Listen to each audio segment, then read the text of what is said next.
The views and opinions expressed in this podcast are those of the individual guests.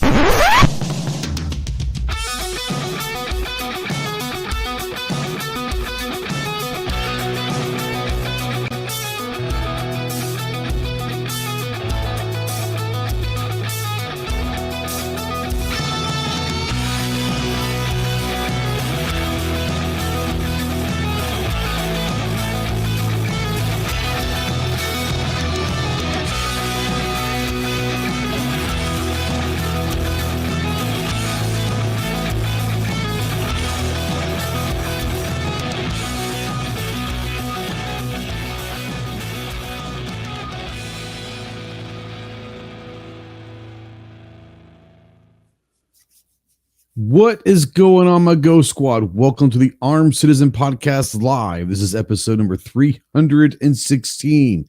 We are streaming live, as always, on YouTube to over 150 countries worldwide. If you're watching this live, go ahead and say something out there in the comments. We don't know that you're out there unless you do. If you're watching this at replay or listening to this in podcast form, the conversation does not have to stop here. Go ahead and utilize those comment sections below. And if you're listening to some podcasts, go ahead and give us a good rating over there. If you like what you're hearing, it does help in the grand scheme of things. If you like to call or text in, yes, you can call or text into the show. Utilize the Ghost Tactical Hotline presented by our good friends Rod and Shelly Gates over at Aegis Gun Care. That number is 530-364-4678. It's scrolling right down below. If you're a veteran, really anybody, especially if you're a veteran, and you're in that darkness, you're in that hole, you're looking for the light, whatever, call me, text me, email me 24/7. I cannot give you medical advice, but I could probably be a decent ear to listen to you, maybe talk you through some stuff and all of that. If you are looking to find someone that gets you some medical attention, remember two things. One, you are not alone in this fight. There is a lot of brothers out here that are willing and able to help you in any way possible. And two, the world is a much better place with you in it. So please utilize the Veteran Crisis Hotline, 1-800-273-8255. Once again, 1-800-273-8255, the Veteran Crisis Hotline. We are spotlighting, as always, the United States Marine Corps. If you have any questions on what it takes to earn the title United States Marine, see the website marines.com. And as always, we're a proud member of the Self-Defense Radio Network. Check out all your favorite pro-gun, pro-2A podcasts over at selfdefenseradio.net. Let's take this off of my ugly mug and bring in everybody here from the GOA, standing on a corner in Winslow, Arizona. Such a fine sight to see. We have John, the soulless ginger bastard. What's up, man? What's up, homie? Been a minute. It's been a minute. You have been crazy busy, but there's also been a lot of craziness, and mostly in a good way, when it comes to court systems and all that. So say hello to everybody, but also take 2 minutes for 2A and kind of catch people up, if you will. Yeah, it's been nuts. Just been traveling a lot, but the last week has been even crazier. So for those of you who do not know, the Rahimi case is now being heard by the Supreme Court. We have, and I can't comment on that right now, we also have the national injunction on pistol braces, and we already see companies selling them again. So shout out to our friends and supporters of GOA, Palmetto State Armory. They are selling brace firearms again, so good on them. We have a ton of other things. The frame and receiver case came down. We have a comment period coming up, and I can't say what it is just yet, but there's going to be a comment period coming up really soon. So keep an eye on the GOA website for when that comment period comes to fruition. Make sure that you are commenting and submitting on that. And this is the first time I've heard about this act, so I'm going to have to do some more research on the bulk ammo ban. It didn't come up this week just yet. It may have just come through.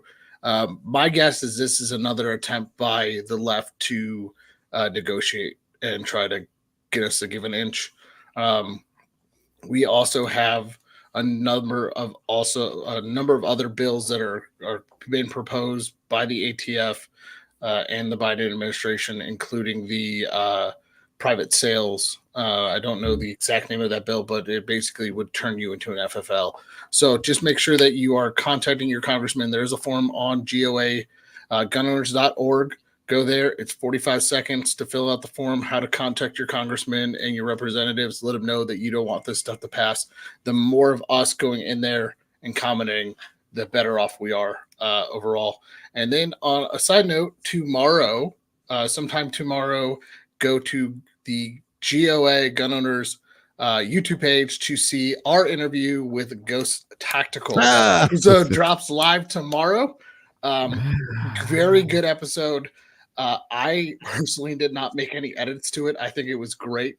Kaylee went in this afternoon, made a couple Zoom cuts in there for us because we were chewing gum and you could tell we were chewing gum, but the episode itself is great. Was I chewing gum? Oh, Kaylee and I were. Oh, I was like, I don't chew gum very often. Yeah. I was like, was I chewing gum? But there's already clips up on the State of the Second Instagram page and up on Ghost page. So go definitely give that a listen. I am gonna give it. This is our top 3 podcasts so far. It was a really good talk with him. So great episode. Checks in the mail, man. Checks in the mail. Yeah. No, it was fun. I'm not gonna lie. It was interesting because I didn't know, and you guys will be able to see this throughout the interview and the podcast. When I first got in there and we started talking, I wasn't really sure which direction this was gonna go at one point, and I thought it turned out pretty good. So I'm real happy with it. But I haven't seen the final cut. Yeah, we'll bring Clover in here in a second. He brought us some information on the Ammo Act and all that. But speaking of which, as always, riding shotgun from the great state of Texas, the tactical virus. Leprechaun himself. What's up, man? Yo. So I know that you probably you put something in. I didn't have time to read it. I saw you put something in there about the Ammo Act. You want to kind of catch people that you might know more than I do or John does or anything? Yeah, apparently I know more than a lot of people. I don't know if the typical fear-mongering YouTubers out there have just now picked up on it. I don't know what the deal is. I can say that it is basically a bill. It's definitely anti-2A. I mean, it is was introduced on the 2nd of this month. So that's been like 12 freaking days ago. And come on, if it ain't in the mainstream cycles, it's absolutely a nothing burger for sure at this point. Yeah. But it was introduced on the 2nd by Elizabeth Warren. Go figure. The only co-sponsor introduced in the Senate, obviously. The only co-sponsor at this point, 12 days later? 12 days later is Richard Blumenthal. So that should tell you something that it's got one co-sponsor and it's 12 days old. And let's remember also, folks, this is November of 2023, which means we are basically to the day, second Tuesday in November, to the day, a year away from the election. So starting now, you're going to start seeing people do things for re-election. Don't crawl under the rock and say the sky is falling. I need to protect myself. Understand that 98% of the stuff that you're seeing that has been, released or has been introduced, not only will it not get to the floor, it won't even get out of committee. But what people are going to be doing is putting bills out there so that they can go home to their constituents and say, hey, I introduced an Ammo Act bill. I introduced this. I was ahead of everybody on this, knowing it's not going anywhere. I'm not saying don't be vigilant and keeping up with it. I'm saying keep up with it, understanding what it is. These are all grabs for money, for fundraising, and for re-election. You'll start seeing everything under the sun being introduced in the next 12 months. So just keep that in the back of your mind. Sorry, go ahead, Clove. Well, I was just going to say anything that Elizabeth Warren introduces is not going to remotely pass the House, right? Yeah, this is true too. It's not going to do it. And then, like I said, you look at the time frame and knowing how government works. Now, does that mean that your normal talking heads on YouTube are not going to gin up and fearmonger some folks? But I That's would what they do. really suggest that if you get wind of bills and things like that introduced, anybody can introduce anything basically. And so That's correct. there's absolutely zero reason to freak out over a bill being introduced. But there is it track.gov, maybe it's track.gov, but anyway, there's a website out there that You can track them all. Yeah, it gives you literal odds that something will pass, and that's based on congressional makeup and past voting tallies and other things. I mean, it's a pretty technical deal, and that particular bill shows like a 3% chance, and it's unbiased.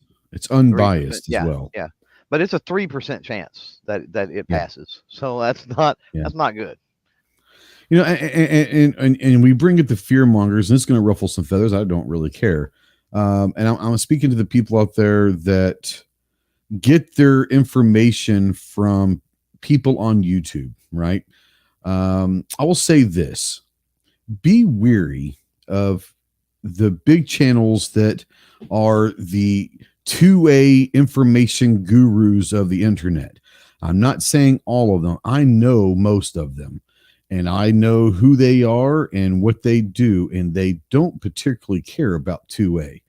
This is going to ruffle some feathers, and I don't care. So what I tell you is this: if you're trying to look for sources that are not going to be the sky is falling and what are we going to do and all of that. Try to find sources that are going to give the facts, the information, and allow you to build your own conclusions on what you should care for. If they're throwing it down your throat that all this is going to happen, it's going to change the world and all that, I'm not saying don't listen to them. I'm saying I don't listen to them, and I know these people. And be careful of who you trust.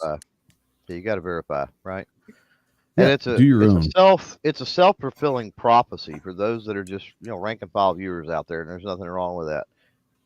You look at somebody that gets on YouTube and they holler, howl at the moon, 2A, whatever it might be. They're banning this or can compensate that or do this or do that, right? And you go, oh yeah, they're the premier source for 2A news, or they're the whatever, right? They're the authority for 2A news because look, they're a big, huge channel. You know how they got to be a big, huge channel? Fear mongering. The 2A stuff, and you're tuning in. They couldn't make it. They couldn't make it doing their gear reviews 5-6 years ago, and so they switched over because they know that this is what gets traction. That's the kind of people you're dealing with. It's not because they have authority necessarily on the subject. It's because you, as a viewer, give them authority by going there and listening to most of it, which is nonsense. Well, while we've been talking, I texted Ben Sanderson, who is our Minuteman. If you haven't watch the Minuteman moment. He said, trust him, by the way. I do trust him. He is. Yeah. He said it's not a nothing burger in the sense it's very bad law, but allowing to this legislation to pass would be bad, but he doesn't see it moving forward in Congress, just like no, and we're not saying don't worry about this. Yeah. Make sure that you are following this and making sure that you are contacting your senators and all that. That said, don't let this change your thoughts on how you're going to live your life. Yeah. Okay. Well, it's not to that point yet. If it gets to the floor, worry a little bit. If it passes the Senate, worry a little bit. But we're not even out of committee yet. We're probably not even out of subcommittee. It's not even in committee. And that's what I was saying. So the play here, just to give, some people like to know how the sausage is made a little bit, and you should when it comes to government. That's called civics, and you really need to. It hasn't even been assigned to committee yet, which is crazy. Yeah, and I don't think it will. And here's the reason I don't think it ever even goes to committee. Elizabeth Warren introduced this. I think it is a re-election play. Mm-hmm. And Richard Blumenthal, who is the chair of the Judiciary Committee, right? He is the only co-sponsor. For 12 days, he's been the only co-sponsor. In order to get to committee, usually you have co-sponsors from said committee. And the only one in 12 days is Blumenthal. It's not going anywhere. I don't see it happening.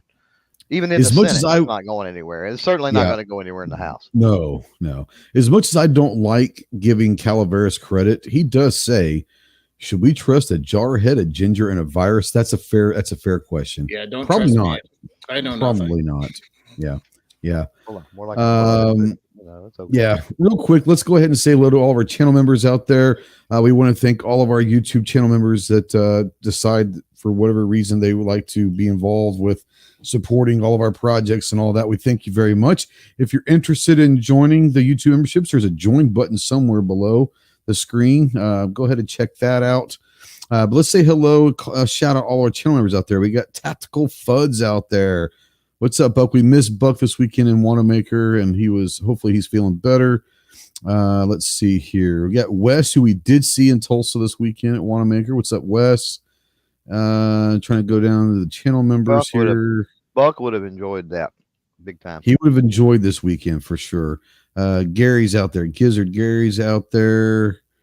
There's a lot of people out here. He was in Tulsa too. Going through the channel members. Bill Alexander says Michigan in the house behind enemy lines. I hear you.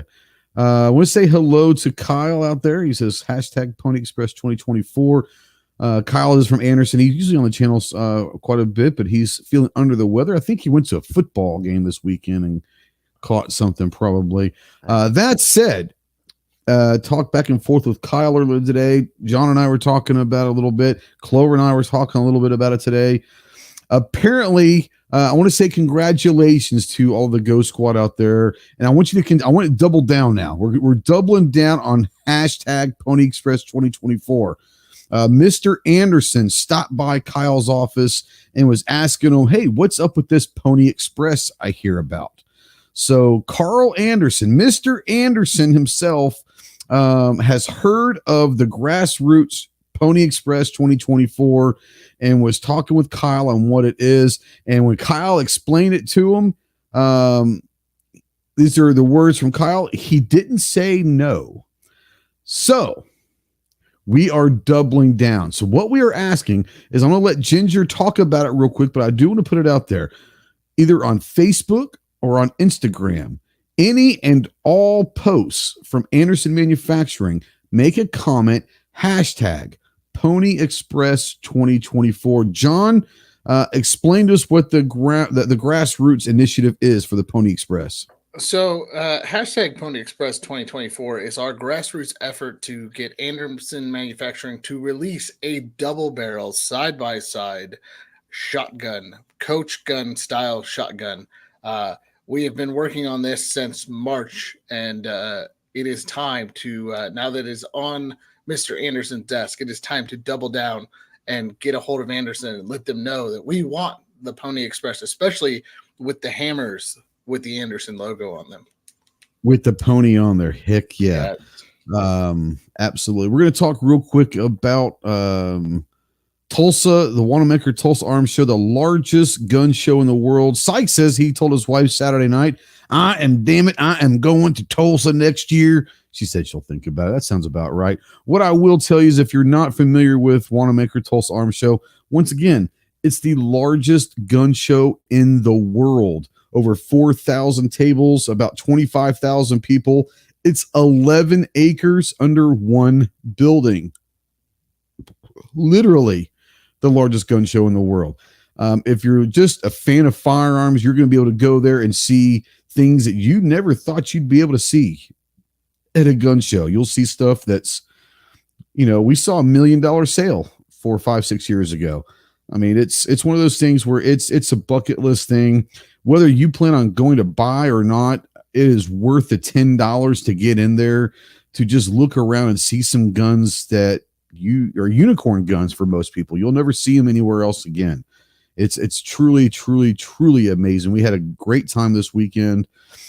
Saw a bunch of people, had a good couple dinners while we were there, hung out. We rented a house and had a big fire pit, and everyone was hanging out over there. It was kind of chilly for a lot of people, but it felt great with the fire pit going, and had some great conversations and great friends and all that. So it's a fun time. It's a great show. God, I hope they have another one next year. Clover, what do you think? Yeah, kept kind of talking it up a little bit, and Yeah, there was a lot of vendors who weren't happy. And for those that don't know, the founder of the show that's been the overlord, the grand supreme emperor, if you will, of the show for since the '60s, Joe Wanamaker, he passed Yeah. away early last year, and they've done a lot of weird things. Like I guess his kids more or less have kind of taken it over, and so Yeah. they don't have the old man there to kind of guide them, and so Or they're the sort of passion, maybe, you know? yeah, this is true, and so it's almost like you can tell, and so there was quite a few vendors and stuff that you know that claimed they weren't going to come back unless they changed up, back to the kind of the old way of doing things, and I understand why. I don't blame them. So, hopefully they either you know they shape it up or they hand it over, sell it off, something to somebody who's willing Yeah. to carry on the legacy of the great show that it is. I hope that we didn't see the very last Wanamaker. You know what I'm saying? I hope that's Yeah. not the case. I don't think it will be, but Now, we'll see. Tim out there, and we predicted this on a talk before, but he said he met Hickok and Smash Time. Yep. Uh, Hickok, yeah, we Hickok looked better. Hickok. He looked good. Hickok is almost always there. We talked about that previously, but he did. I was happy to see that he actually looked last time we seen him there. Man, he looked like he was on death's door. So it's good Yeah, to a see couple that he years ago, looked we better. saw him. It looked like he was literally trying to escape the Grim Reaper. Like literally, he was Yeah, he running was from the rough. Reaper. Mhm. It was bad, but yeah, he looked Kinda- good. He looked good. Yeah, he did. He did. I got some questions out there. Some of you guys have asked some questions up there that are great. I have them starred. We will get to them. Trust me. Some really good questions already. So we'll get to those a little bit. But you guys know that every Thursday, Saturday, and Monday over on our YouTube community tab, we have the pony polls. And so we have a little fun with them. But let's jump into this week's polls. This one went out yesterday. It's got 1.2 thousand votes. Which 80s classic is better, Breakfast Club or Ferris Bueller's Day Off? Now, Ginger, these movies, Ferris Bueller's Day Off and The Breakfast Club, were two classics back in the 80s. I want to say, I don't think it was his first, but I want to say that The Breakfast Club is kind of what put John Hughes like kind of like on the map, is like he's a legit. But these are classic movies that people like my age like will always hold a near and dear. I'm assuming you haven't seen one, so you might just have to pick one out of the air. Let's hear you guys out in the chat. What do you guys choose, Breakfast Club or Ferris Bueller? Ginger, if you've seen them and understand what 80s movies are about, which one would you go with? So Breakfast Club was actually required movie to watch freshman year of high school. That's a great high school that you went through. Yes. Then. And the funny part is the teacher who made us watch it, he went to that high school and threw up where Judd Nelson jumped up in the air after running on the track. Wow, really? So I have to go with Breakfast Club just for that. But they are both great movies, but Breakfast Club is iconic. Now, Wes is helping you out. He said Bueller comes from the movie Ferris Bueller's Day Off for John, in case you didn't know that. So, yeah. Clove, Breakfast Club or Ferris Bueller? Man, I mean that's one of those things where it depends on what time you catch me, honestly, right? I only ask the tough questions, you know. If you're talking about like, man, like maybe I don't know, it's tough to say. So, do I want something a little more serious, or do I want something kind of lighthearted? I tend to lean more toward like comedy and the lighthearted more than anything, and that's 100% Bueller. 100%. Absolutely. Yeah. If you're looking just for the stupid laughs, it is definitely Ferris Bueller. Let my Cameron go. Great movie. And you can't go wrong with either one of them. Both of them had incredible soundtracks. Ferris Bueller brought back Twist and Shout to be another number one hit from the Beatles like 20 years after it was a hit originally, which is kind of cool. And the Breakfast Club, I mean, who doesn't know Breakfast Club theme? You know, I mean that made. Oh, go ahead. No, go ahead. Finish up. Oh, I appreciate it. Thank you. No, it was just one of those where I think they're both Americana. I think that if If you were to say, give me 5 movies from the 80s that we put into a time capsule that kind of tells a story of the 80s, I think that both of these could be in that capsule, that time capsule. I think both of those are American classics, especially for that time frame. Go ahead. What were you going to say?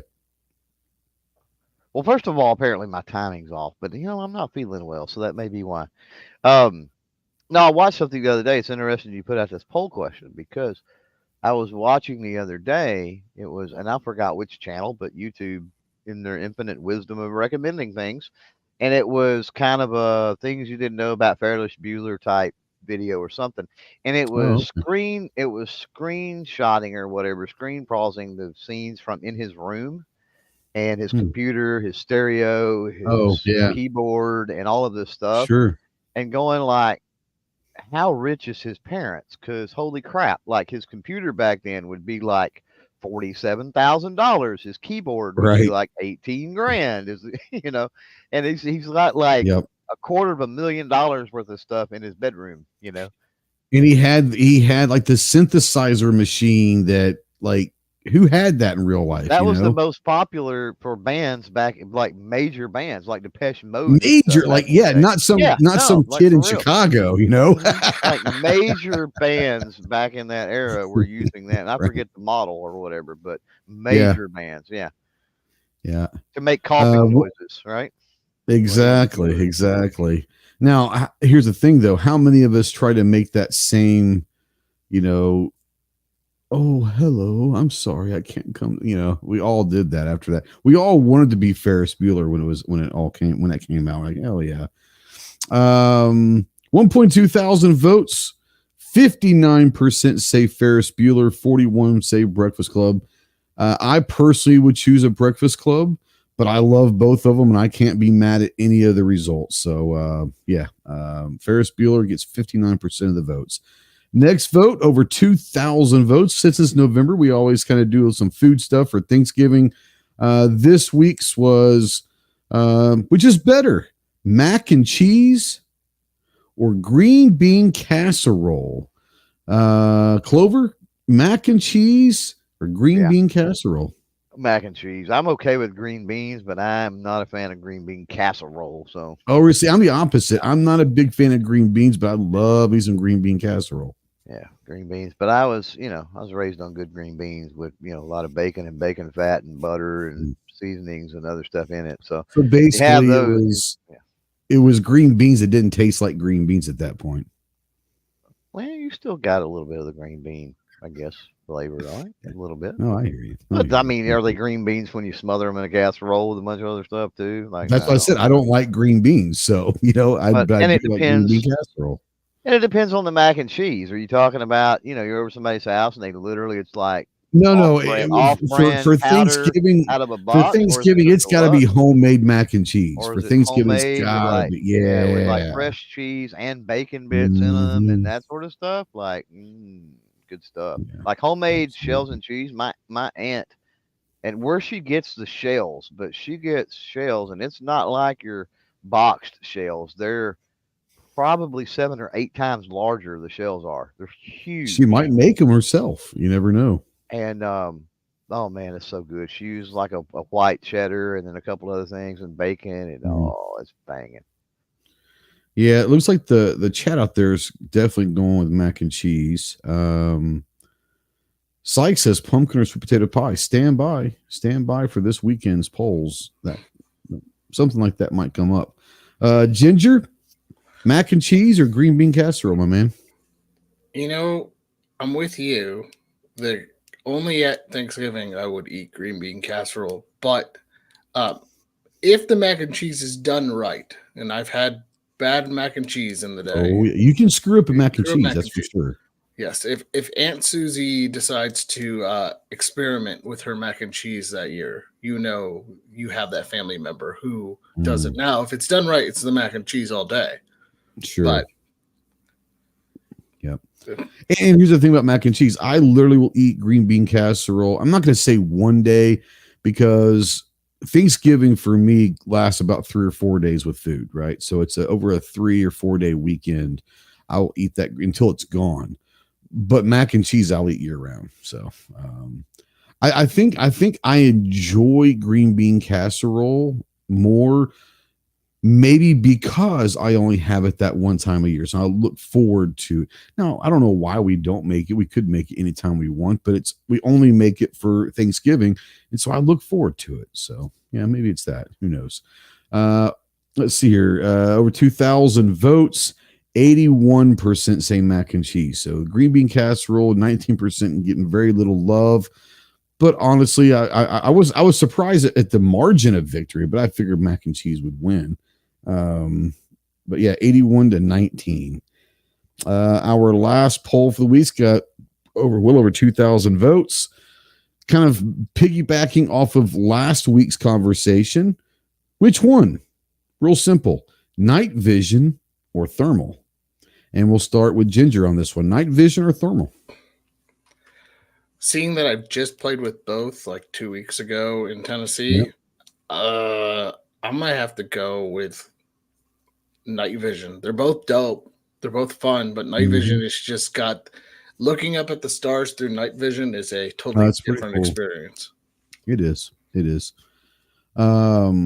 I probably do go night vision just because I have a lot more working experience with night vision than I do thermal. I think thermal is cool, and there's an argument that probably does suggest that thermals for a lot of applications is better. I just kind of have a soft spot in my heart for night vision because I was playing with it back in 1995 and 1994, back in the primitive era of night vision. But like I said, I think that thermal's probably better, but I would probably still choose night vision. Clover, I know where you're going on this. So I don't have a soft heart, and I damn sure ain't looking up at the stars with my stuff. I'm shooting things in the face. So thermal rules and night vision rules. Sorry, it's just the way it is. Wow. You got to hear a funny thermal story then. So we were playing. So at Opie's event, Naughty After Dark, they had Gel Blaster. Speaking of which, I got a text from him, and he sent me a package. So I don't know what the hell that is. But I dropped your name while we were there. I told him that he needed to send you some stuff. Apparently he is. So So we played Gel Blaster thermal battles, and it was me and Big Kid who's in the chat, and Big Kid may have accidentally shot Pat RMG in the man meat with his thermal. You mean not with a thermal, but with the Gel Blaster under thermals. May or may not have. What does the Gel Blasters look like through thermal? They're neat. Do they have a signature? They glue. They had a flash on the end, so they would glow in the dark. So you'd see the trajectory, kind of like Tracer, but when they hit, you could see them explode. So I'm sure you could, yeah. It's going to cool the air temp around it. Yeah, Big Kid hit him, and I may have accidentally shot him in the face a couple times with the Gel Blaster. Wow. Well, I mean, what are friends for? Yeah, what are friends for? The Gel Blaster. Okay. If you're not trying to physically harm your friends at any given moment, then you're just not really good friends. And Steve says it was not me. And it sounds. I'm not gonna lie. It sounds something like you would do. So I'm gonna trust Ginger on this. And I don't trust Gingers very often, but I trust him on this. It was either you or it was Big Josh. One of the two did it. But I'm distinctly remembering. I heard that Big Josh isn't so big anymore necessarily. No, he's lost 100 pounds. He looks good. That's great. And that's Steve, awesome. I'm going to give a shout out to Steve because Steve's lost 60 pounds. He looks good too. Really? I mean, I hadn't seen Steve. Well, I guess it's shot. Was it shot? Was it shot last year? I don't remember. I think I saw him this year at shot. But yeah, well, good for him. Yeah, that's pretty cool. It's pretty cool. Over 2,000 votes, 74% say thermal, 26% say night vision. Once again, can't go wrong with either one of them. It is what it is. Guys, go check out Anderson Manufacturing and use hashtag PonyExpress2024. Steve says all this Tennessee squirrel and moonshine equals weight loss.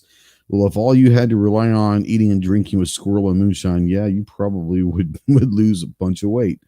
So yeah. Syke says if I could find NVGs for under $2,000, I'd get some. You can, especially maybe on eBay.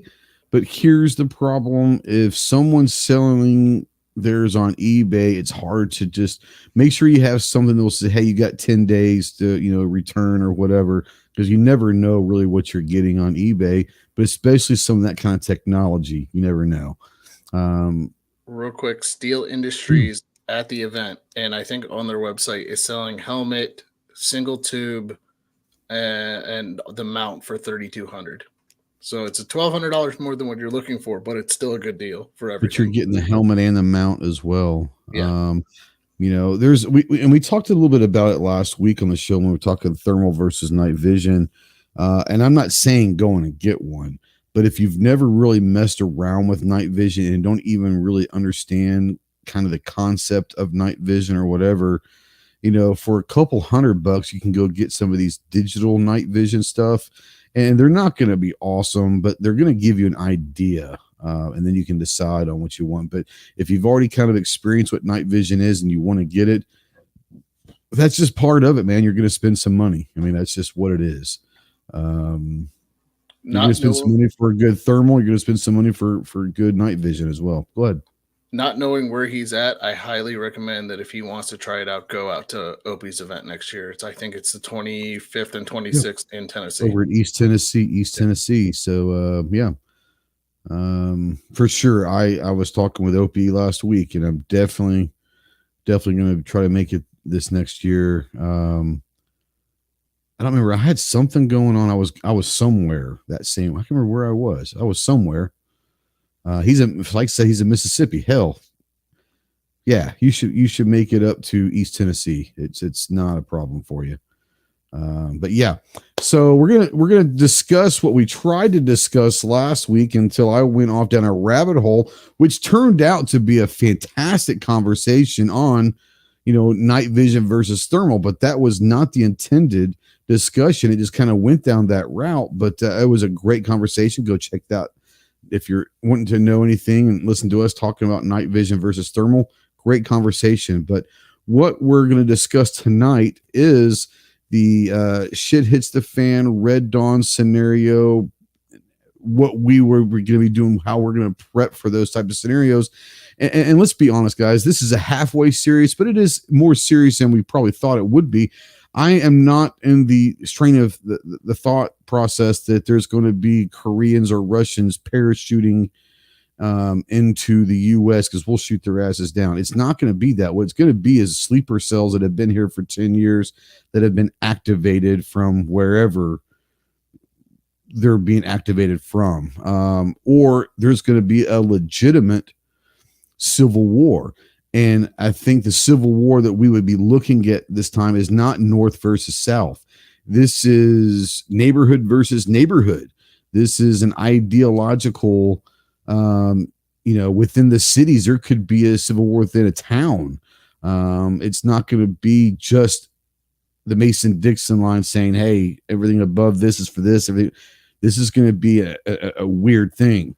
Do I think it's going to come? I don't.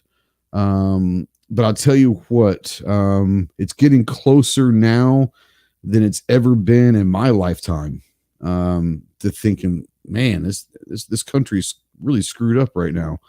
And I think that all starts with leadership or lack thereof.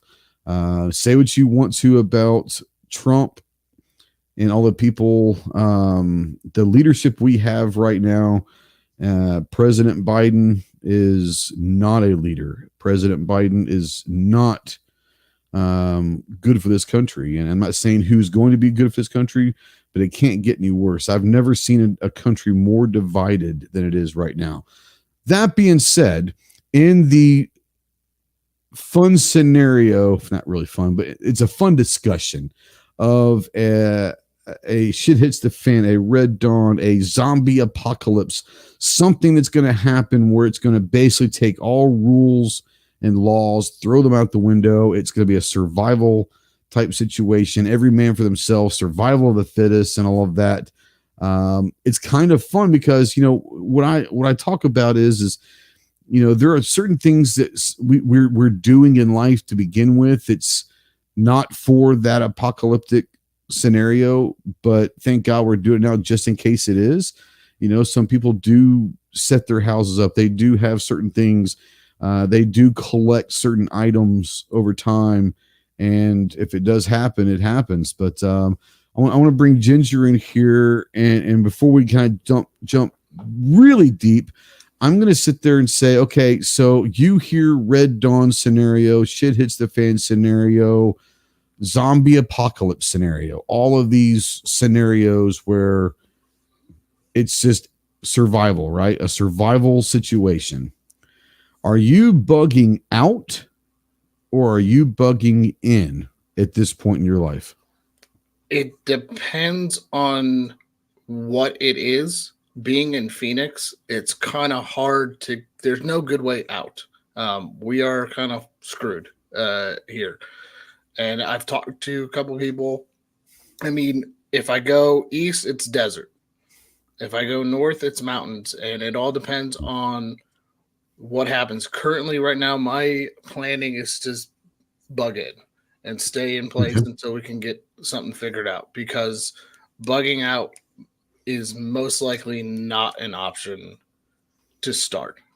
Just because there's really, like, if there's water sources are scarce in this area, so trying to go and find what I need is, if I run out, is going to be hard as it is.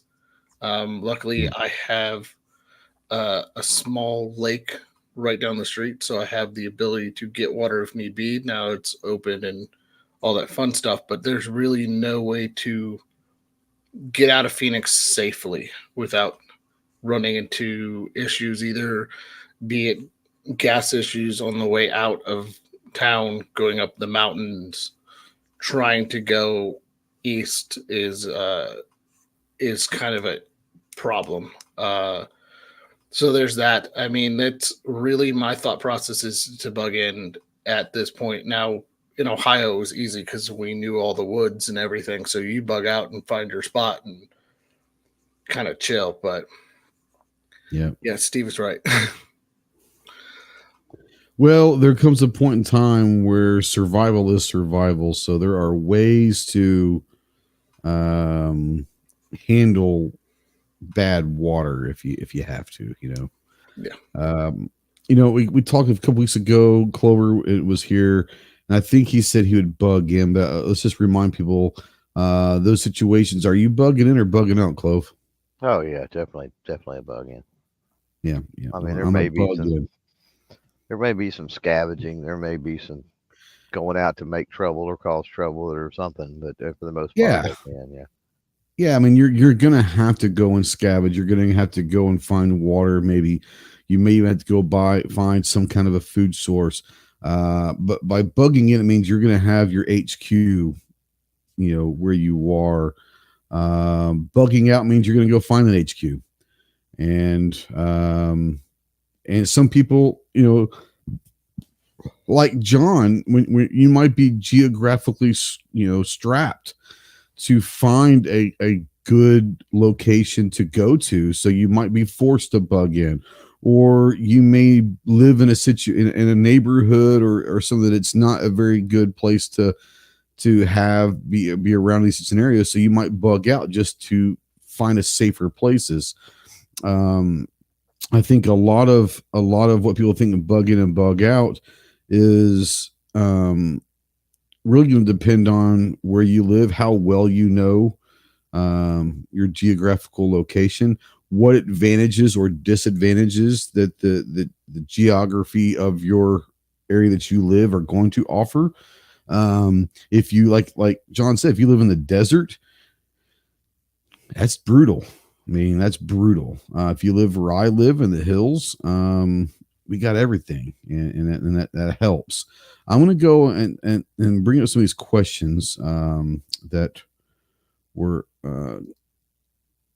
get rid of that one. The first one was from Calaveras. If you guys have any questions, obviously go ahead and put them out there in the chat, and we'll get to them.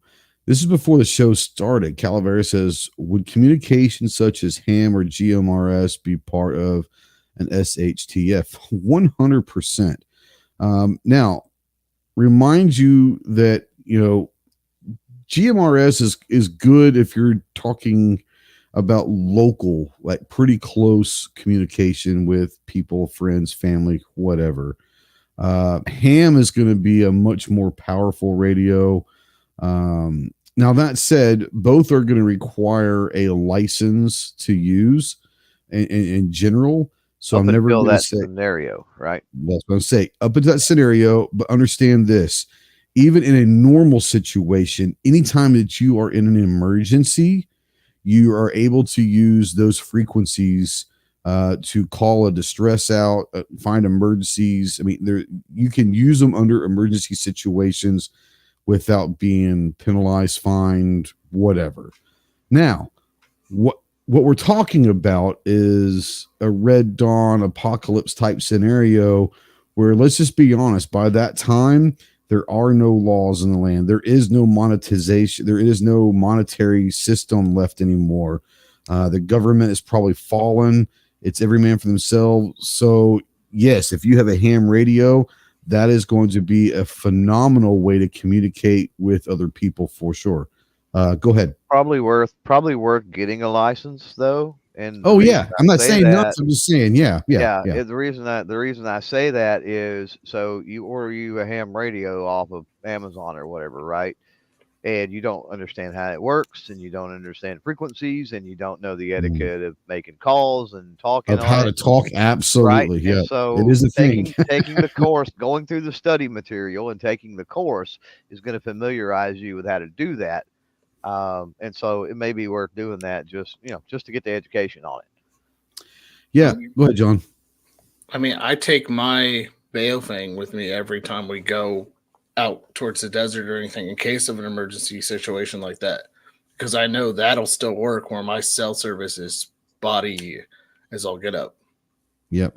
I have a Baofeng as well. I had a buddy of mine, Hans, call me last week and was gonna get into the ham radio, and I told him, hey, look, you can go spend as much as you want, hundreds, thousands of dollars on these crazy get up radios. If you're looking to get into the ham radio and learn about what it is and all of that, a Baofeng you can get for like $25-$30 on Amazon, maybe cheaper, I don't know. But Baofeng is a phenomenal. I will say this: Clover and I have a good friend, Josh, who we knew for a long time, and I knew he was into the ham radio thing, but I didn't realize he was like the premier ham radio guy on YouTube for a couple years that I knew him before I realized it. Ham Radio Crash Course is a great YouTube channel, a great one, but Josh is a great guy. Literally the premier ham radio guy on YouTube, and Clover known him since 2017. And I didn't know for 2 or 3 years that he was this premier guy because we talked guns and all that. But if you're wanting to get to know it, great. I will tell you this: the best thing that I did is that when I first got my Baofeng, I found a ham radio group over on Facebook, and they were about an hour from me, but they had a weekly thing where they would go into this group chat on Facebook, but then they would have discussions through the ham radios. And a lot of it was to bring new people in and show them the etiquette of how to talk. And there are certain things that you have to do when you're talking on ham radio, whether it's your call sign, letting it know every few minutes, and how to answer, how to ask, and how to talk. It is a thing. You can go get a Baofeng for, let's say, $25-$30 and find yourself some local ham radio club that's in your area. And if you know that they're going to be doing a thing on Thursday night at 7:00, turn it on and listen. Obviously, do not press the button and try to talk to them on that. until you have your license. But you can listen all you want, and most of them will be doing that and having a live chat in the Facebook group answering questions. That's how I learned a lot of stuff. So ham radio, GMRS, whatever, but ham radio, I think, is something that everyone should have, regardless if you're a survivalist or not. When comms go out, chances are the ham radio is still going to be working. And like I said, in an emergency situation, no matter what's going on, you can always talk on an emergency. And like I said, in a Red Dawn scenario, a zombie apocalypse, So dude, there's no rules at that point. Just do what you got to do, right? So there's an elephant in the room, and that is the power grid. Radios need electricity. Yep. So keep that in mind. Prepare for that. I mean, there are solar panels that can charge. I was going to say a lot of the ham radio guys have generators. They have things for that contingency. Not all, but some do. Like you can get solar panels that'll direct charge your radios, but then batteries have a shelf life. So, extra batteries, and learn how to store batteries properly. There's a lot of things that go into that. Are they EMP proof? This is a general question. Are those EMP proof? Are you talking about the radio really themselves? Are, but most or aren't. Most are on the radio. Are you talking about like the towers or what? All the above. I think I would say that the towers have a better chance. Like Clover said, my Baofeng, probably not. But there's some of these radios that are a couple $1,000, and maybe those are. I don't know. Well, you could very easily for the cost. So you don't need the repeaters in the towers necessarily for communication long range. You do, but radio to radio, not necessarily.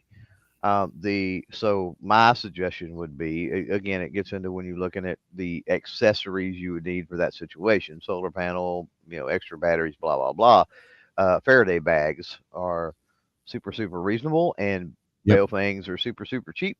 Buy an extra Baofeng, stick it in a Faraday bag without the battery in it, so the battery can, this is true. Having the battery in it is way worse for storage than having a raw battery. But take everything apart, stick it in the Faraday bag, put it up, and then if you go ahead and program it and do everything you need to do. Stick it in the bag and forget about it. Yeah. Gary put an EMP shield .com out there. I don't know what that is. I'll maybe look at it later, but he's got something out there. Wes says anything with electrical pulses going through it is potential for not working unless protected. And Bill Alexander says line of sight. Line of sight is what we're talking about from radio to radio, where even if towers are down, it's not going to be able to get you to talking to people in the next state or whatever.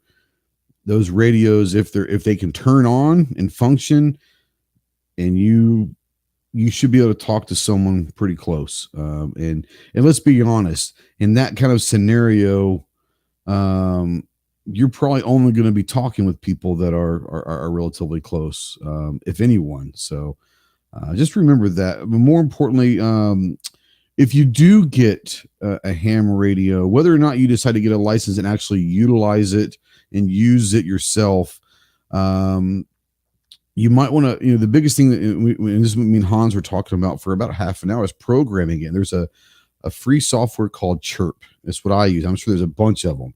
But what I use is Chirp, and Clover, I'll let you come in here and talk about what you've used on your radios as well. But Chirp will kind of get you, and they'll say, well, where are you at? And you say, well, I'm in Arkansas. And it'll go through a list of all the different frequencies that are in Arkansas for EMS, Sheriff's Department, Fire Department, local police, anyone and everyone that will be kind of have a frequency, more of a static frequency. So you can kind of pick and choose. Obviously, you probably don't need a Sheriff's Department that's on the other side of the state of yours, but you can find all the ones that are surrounding you, and that'll keep you an idea of being able to listen to what's going on with them. And once again, if you have an emergency, having that local sheriff's frequency or the EMS frequency or the fire department's frequency, and you just go in there and say, I have an emergency, here's my address, I need help right away.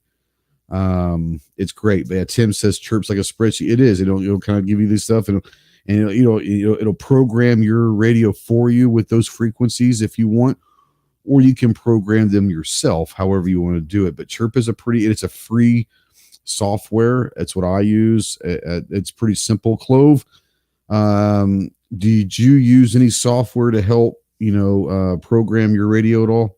So before Chirp really was ever even a thing, and I'll agree, it's a good resource. You got to realize I was using these types of radios 20 years ago or so with the fire department or longer. And so all the frequencies and stuff like that, I literally have written down somewhere around here on a piece of paper. I'm sure you did. Yeah. And so for any of the emergency services, the county precinct road crews, like literally everything that you would need to get a hold of anybody like that. I've got everything for that already. So, but Chirp would come in handy if there was any kind of a traveling situation and I wanted to add something outside of my county and then the adjacent counties, let's say, right? It could come in handy for something like that for sure. But having access to that, right, it's going to be the deal. If you know ahead of time what you need and you can record that somehow. But again, we're talking about you lose electricity, you lose internet, you lose this. I mean, that's where information is going to be really important. A lot of people want to, they think because they have these devices in their hand and we can click with our thumbs and bring anything up. Now imagine when all of that goes away. Do you have books? We're going back written down in notebooks? We're going back to notepads. There you go. Well, do you already have that is the thing. And so, if you've got any type of a safe or something, you should have some kind of a document bag or box with all kinds of things recorded and written down and, and put in that, and when we're talking about a survival thing, same way, like I have books that it's like, why do you have a book on like nuclear power plants? And Gary out there, of course, knows everything about them, but, or, power substations or something like that. And it's like, well, sure, yeah. What is, you never know. You talk about the zombie apocalypse, and that's a fun scenario. We all hope that's what we're faced with, because that'll be the funnest one by far. But absolutely, odds are it's going to be something really boring. We've already been through a quote unquote pandemic, right? And so odds are it's going to be something like that it wipes out a vast majority of the population, right? And chaos ensues because of that. I mean, when you're talking about half the population, over the course of a few days, weeks, months, whatever, all dying from some type of disease, uncontrollable disease, right? You're talking about the grids going down. You're talking about the infrastructure is still going to be there. Yeah. Do you know how to fire that up? Do you know how to repair that? Do you know how to keep that working? Right. So knowledge is important, but you're not going to be able to click Google and get that knowledge. This is true. So keep that in mind. Yep. Tim out there, a couple things. He said most law enforcement is on 700 to 800 megahertz now. Your Baofeng will not work on those frequencies. Get a unit in SD 100/200, and many government users are running digital modes nowadays. They're on computer controlled networks. Now, both of these are probably true, but I would be willing to bet that most municipalities or sheriff's departments are still going to have a frequency on the lower frequency for the average person that isn't going to back up and all that. Now, that being said, even if they aren't and you don't have access to those, but you get on your little $25 Baofeng and send out a distress emergency call, someone's going to hear that might have access to those things, and they can get you the help as well. So I would imagine that most, maybe not the federal stuff, but I would imagining that most state and local entities are going to have a lower frequency channel, if you will, that you could at least have access to, and all of that. Now, hopefully that we're never in that situation, but as a great question from Calaveras, and G23 I think showed up a little bit late. He said, in an SHTF, are you really going to care if you have a license for ham radio? you missed that boat a long time ago. We said that if you're in an emergency, first of all, any emergency, you can do it. You can speak.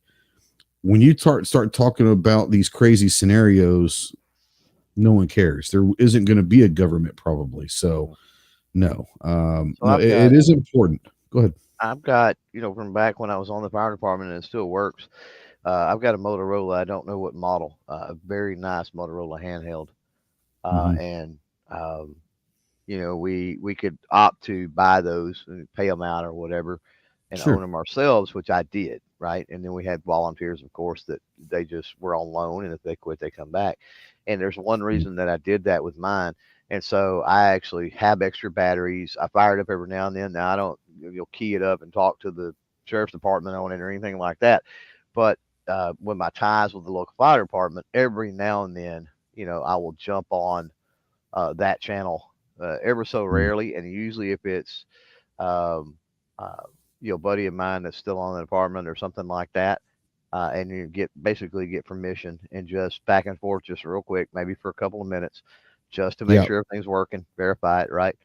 Um, and that's exactly the reason. This was before, as you know, I didn't get ham until recently, A couple about the years same ago. time Yeah. you did a few years ago, Yeah. right? Yeah. And so, but I kept that. I paid that out, kept it on my own. Like I said, it's all programmed. It has, I don't even know how many agencies and stuff still programmed in it or in it, but there's Right. a lot. And that's the reason is because you never know.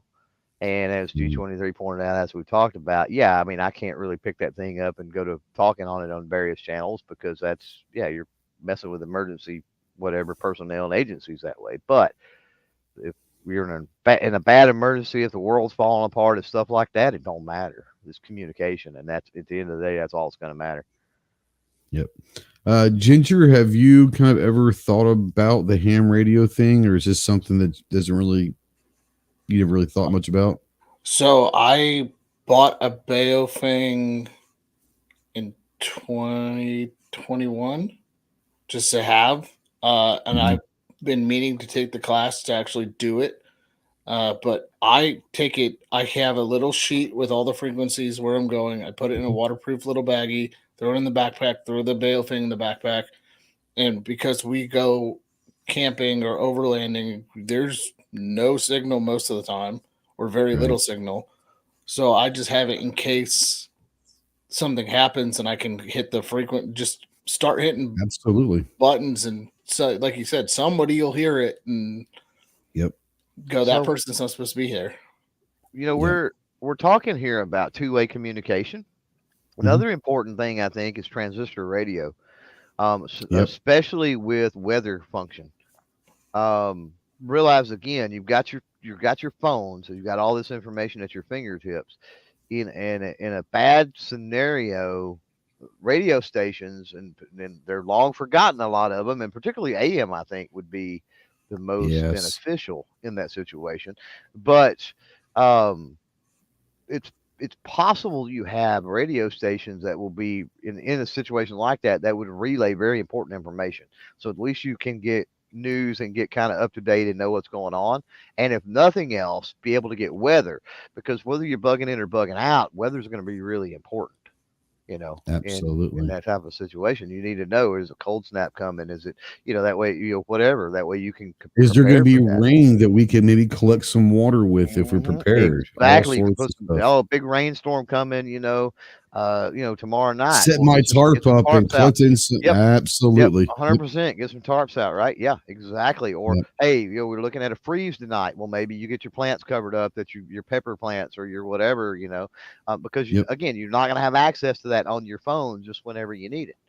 Yep. I mean, you Uh, guys, real quick, you guys remember the blackout of 02, 03? yeah, Or sure. yeah. So that's where I learned to keep an emergency radio and an AM radio. My parents had one, and that was the only way we could get the news because there's nothing. Power went out. Yep. That's how we got the news and everything. So I keep a radio just like that for that reason, just in case. It's a hand crank solar power radio that's got Yep. a flashlight, and Yep. I just in case of an emergency, I have it sitting there. Bingo. Yeah. Speaking of Hans, obviously Hans is listening. He just sent me a text. Said, hey, I was listening to the show. He has no way to comment. Um, he's out there working or doing something. But Hans sent me a text. Yeah, so I think Hans has got everything set up. I think I don't know. I'm sure he's probably already got the Baofeng in hand because I think he's going to order one that day. He was kind of saying, "Hey, what's it going?" I say, "Hey, you can't go wrong with the Baofeng. I mean, it is what it is." But like even like the gurus will say, if you're just starting out for the money, a Baofeng, you know. Now Lance out there off the X, my buddy out there says he's got a CB radio in his truck and can talk all over the U.S. And I think some people have mentioned CB radio. I'm not gonna lie, like CB radio, I have extremely low experience with it. But once again, it's another radio, low frequency, high frequency radio system. That it's a great option. I don't have a CB radio myself. Growing up in the 80s and 90s, with my friends and their older brothers and their trucks all had CBs just for fun. You got to play around with CB a little bit, but I don't use a lot of CB. But yes, if you have a CB radio and a ham radio, you're probably going to be all right as far as communications in that scenario. I know Clover, you've probably got some experience with CB, don't you? Oh yeah, absolutely. Yeah. Yeah, CB is a good option. I can't believe that we kind of overlooked that and forgot about that, but Yeah, that's going to be a pretty good option.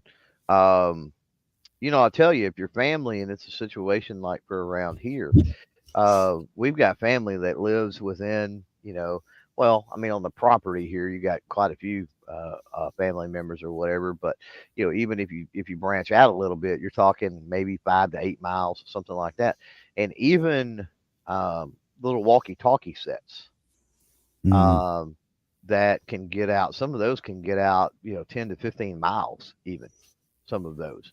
And so if you've got, family members or whatever, sons, daughters, whatever, that live, fairly close around within that range, that could even be a little investment. Is your family members buy in to a kit of those. They're all tuned to the we communicate on this channel or whatever, and they can be used for a lot of other things. We do it too, sure. but Yeah, you've got that as a, and that's more of a private thing amongst you and your family too, without putting it out over the airwaves. Now, don't get me wrong. If somebody could tune into the right frequency or had a scanner or something, could somebody listen to that? Yes, they could. It's not what I'm yeah, saying, but you get what I'm saying. It's a little more private, absolutely. not going out Yeah, specific, just broadcasting everywhere over the airwaves. So, if you're trying to get your family, in a rush situation together, you're not broadcasting that necessarily to the whole world. yeah. But yeah, CB is pretty. It's another thing that you got. CB uses a lot of power, and that's another thing. You get back into this issue. I think that's going to be the issue when we talk about radios. Is I think we're going to run into an issue of power. Yeah. Um, and the further you want to get out with a radio, the more power you Takes more need, power. That's right? right. That's And right. so it's like, you need to be preparing now for, long term. There's probably not a solution. You're probably screwed. Radio communications, I think, are a short term thing, but I eventually, think you've got 72 to 96 hours is really what you're going to be faced with. I think you Depends got on what longer than that. depends on what you have availability to charge Yeah. and all of that. But Yeah. If you've yeah. got some type of a solar panel, set up, Hmm. and again, just a direct solar panel to charge the batteries you have, you know, Yeah. I mean, you could go maybe a year or two, on some batteries or whatever, but batteries eventually go bad. And that's the problem. They That's going do. to be the drawback. And so, Yeah.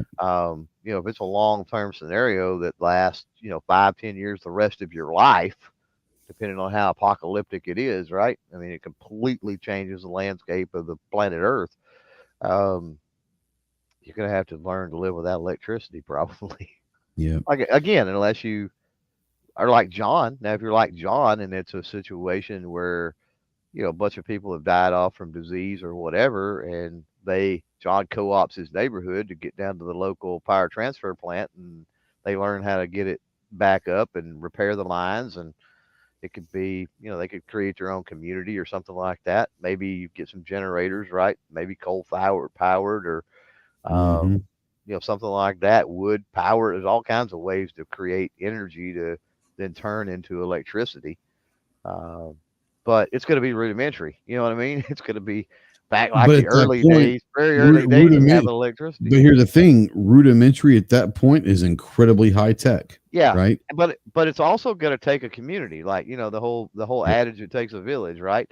Like there's a reason that you seldom do you see long term, like just when you're talking Mhm. about having power and having other things, it's usually pockets of survivors and pockets of people that have that sort of thing. It's not individuals. So for Absolutely. me, I'm probably screwed because I'm going to be for the most part by myself, with just select few family members. So probably not going to be very beneficial for us to try to put up a makeshift power grid and whatever we need to do. Right. Go That's ahead, the John. that's the one benefit we have here is that most houses, if not all, most houses, I wouldn't say all houses, have solar. Just because we are in the desert, we You're have in the the sun. valley of the sun. Yeah, Yes. so most houses have solar power of some kind. Unfortunately, that actually is a deterrent for me because a lot of people won't buy your house. If I were to ever sell my house, I can't sell it with solar panels because of the terms and the rental of the panels and everything like that. You got a hefty contract you have to deal with. But I have the small panels and stuff that we use in the battery pack when we use when we go camping. So it's enough. It's not sufficient, but it's enough to get at least something powered. That's right. That's right. Yeah. Now, Tim out there says if you wait until it's an emergency to learn how to use your radio, you might as well leave it at home. And he Yep. said most ham high frequency radios can be modified to cover the CB band. Calavera says I will be installing a CD, GMRS, and ham in my Jeep just in case I get in a bad spot while hunting. Yeah, I think that 100% for the Jeep CB, it's easy to install CB in the Jeep and grab a GMRS or a ham. I mean, I'd go ham probably or GMRS, whatever. Having all three is not going to hurt you, but you can get those handhelds pretty cheap. But yeah, I mean, if you're going to be out there, a CB install in the Jeep, that's a great way to go for sure. Let's see here. We talked about it a little bit last week, but I mean, we've hit on the power source thing. Yeah, Realize your vehicles are power sources. They're generators. It's just a absolutely they matter of are. getting that converted is the only option. They're the only hurdle. Yep, for sure. To my antennas, Tim says better antennas are important and more power. This is true too. You can get the stubby antennas or you can get the ones that fold out to 6 feet. Obviously, we're talking antennas. Arrays, right? Yeah. So I mean, it's one of those things where, depending on what you want out of it, having access to all sorts of different types of antenna is going to be important as well. And I it's think, because you don't want to use them all the time doesn't mean you shouldn't have them. Go ahead. and I think more importantly is again, we go back to the knowledge, is understanding why there's various antennas, right? Correct. Yeah. Why are they square? Why are they And I this think long? that's why Why you are there want to so go get many your license for poles? ham. Whether you plan on using it, get your license for ham because all of this is part of what you have to learn to get your license, and understanding all of this will help you. Whether or not you actually ever talk using your license, you have to learn quite a bit, and it's And pretty interesting. also important, and Tim, I know Tim may have brought it up out there since he was talking antennas, but very important to understand. If you do not have a properly built tuned antenna, you can burn up your radio as well. So keep Oh that in yeah, mind. yeah, yeah. So very Scott important. says you can get hand crank battery chargers. Absolutely.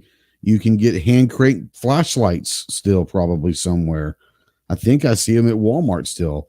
The hand crank it's a, how do I put this? It's a very short term thing, but a hand crank generator, hand crank batteries, and So, all that 100% can help in the short term. but Absolutely. here's the thing, and a lot of folks don't think about this. What if you took one of like those sit down exercise bike things? You know what I'm talking about, right? Sure. Yeah. And then what if you took the guts? And this is where just people being handy and you know, I don't know, is handy the word? Or like mechanically inclined, and I hate to say that because that sounds a little more technical, but you know what I'm saying. Um, being able Yeah. to be inventive and think outside the box. But you know, what if you had like one of those, and then you were able to take some of those crank related charging devices and fashion those up to a piece of exercise equipment like that. And then you Mm, could essentially sit down and pedal. It's going to be, if you gear that properly, you're going to be getting way more revolutions, you know what I mean, mm, per minute than you would trying to crank the little thing by hand because you're spinning a big wheel and it's, you know what I mean? And then absolutely. so you're going to be able to charge that faster and probably a lot easier than sitting there having to try to crank it by hand. So, in a situation where you're having to constantly charge things and power is not available and time is important to you and that sort of thing, Yeah. long term, I guess we're talking a longer term situation. Being able to build something out like that would be pretty cool, I think. Yep. Tim says he makes his own high frequency antennas. Get an antenna analyzer and tune it yourself. Tuning Yep. your radio is like sighting in your rifle before deer season. Absolutely. Scott says having a hand cranked one for fast charge and a backup battery on solar charge at all times. Yep, you've got your long term slow charge, if you will, versus the hand crank or whatever that could get something done pretty quickly. Yeah, and once again, I'm not saying that you're going to have to go and spend a shit ton of money to get all the stuff. You can. What I suggest is knowing where you are, what's going to work. Solar chargers will probably work much better for John than they will me. Not saying they wouldn't work here, but obviously for Yeah. Ginger, having solar chargers and all that is obviously a much easier way of doing things because he's in the freaking desert. So knowing where you are, knowing what your geographical advantages and disadvantages are for all of these things, to set up a plan. And then once you set up a plan, here's all the stuff. And the best way to do it, it sounds weird. Set a list up and just think of everything that you could possibly want or need. And it could be pages among pages among pages. And then go through that and say, okay, when it comes down to it, what are the things that I truly need? And you put a 1 next to those. These are your first tier stuff that you want to start getting as quickly as you can. Your stuff says, man, I don't really need them, but they'd be nice to have. Those are your number 2s. And you start down that list of all the number 2s. And number 3s are just, I want this stuff. Those are your number 3s, whether it's ammo, guns, survival stuff, batteries, radios, food, water, whatever it is, you just make that list. And then you take those number 1s. And not tomorrow, not using your whole paycheck the next time you get paid, but over a few months or a year, you start gathering all of those number 1s. And once you get those number 1s, then you prioritize your number 2s and you start getting those done and those done. And then you get to number 3s. And next thing you know, and it's something as simple as using this thing is like ammo. Okay. If you're getting ready to go and go down to your gun shop or to Academy or wherever, and you're going to buy, 2 boxes or 100 rounds of 9mm, right? Buy 3 and you take one of those and you put them away. The 2 that you were going there for, use what you want, shoot them like you were going to anyways, but buy 3 and just put one of them over here, out of sight, out of mind. You're going to shoot those 2. Perfect. Next time you go, instead of buying 2, buy 3. Instead of buying 1, buy 2. Instead of 4, buy 5. And you're always putting one. Next thing you know, damn, I've got a couple thousand rounds of 9mm. I didn't even really kind of realize I had. There you go. You don't have to buy all. You don't have to go and buy 5,000 rounds of 9mm today to stock up. Buy a little at a time when you can afford it. If you can afford 500 this month, buy 500 and you put that off to the side. Maybe grab a box and keep it out to go to the range and shoot, but you're putting that other back away or whatever. Water, canned foods. I'm not saying go and buy every damn thing of canned food that you can find at Walmart this weekend. I'm saying if you're buying canned soup this winter, buy 3 instead of 2. Put one off to the side. If you're buying SpaghettiOs, buy 2 instead of 1. Put 1 to the side. It's pretty simple how you can quickly add stuff up without even really trying. Okay. So I'm not, Weston says that's what Amazon lists are for. Absolutely. May I suggest going to the description and using my Amazon link to do that? I'm just kidding. No, but Amazon is a great way because you can go onto Amazon and not, even if you don't buy it from Amazon, but you can go onto Amazon and make your lists. And then as you buy something from somewhere else or whatever, even if you don't buy from Amazon, you buy from somewhere else, you go take that thing off of your Amazon list.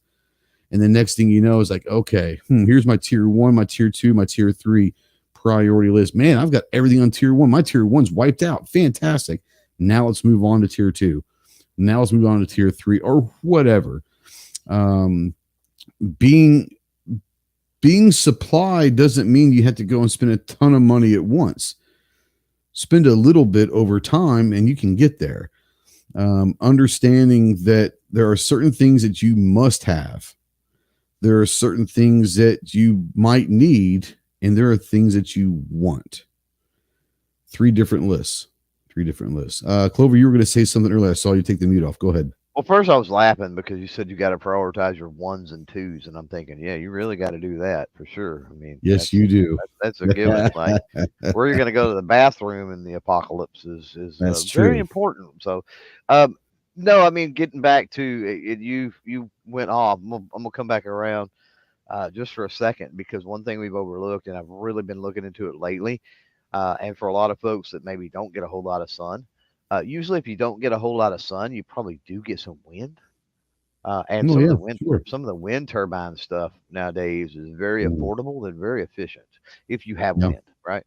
The other thing, and I've run into this, being in IT, the computer business for years and dealing with laptops and other things, that a lot of people don't realize this. And I did talk about extra batteries and putting those batteries up and stuff earlier. Rechargeable batteries, folks, for those that don't know, are meant to be used. And if you take a rechargeable battery and you just throw it in a bag or a box for years, when you go to use it, it's probably not going to work. So make sure that you rotate extra get extra batteries, and make sure that you're rotating those out and getting some use out of those, letting juice flow through them and stuff like that. Because that'd be really, really bad to grab that battery out of the box brand new that you bought 6 years ago, and now you really, really need it. And guess what? It don't work. Yep. Scott says the best thing to carry water in is some balloons or Ziploc bags. I come from a different place, and I guess where I live also, I'm not worried about water because I've got major water supplies like out my back door. I'm not carrying water with me. Maybe a bottle.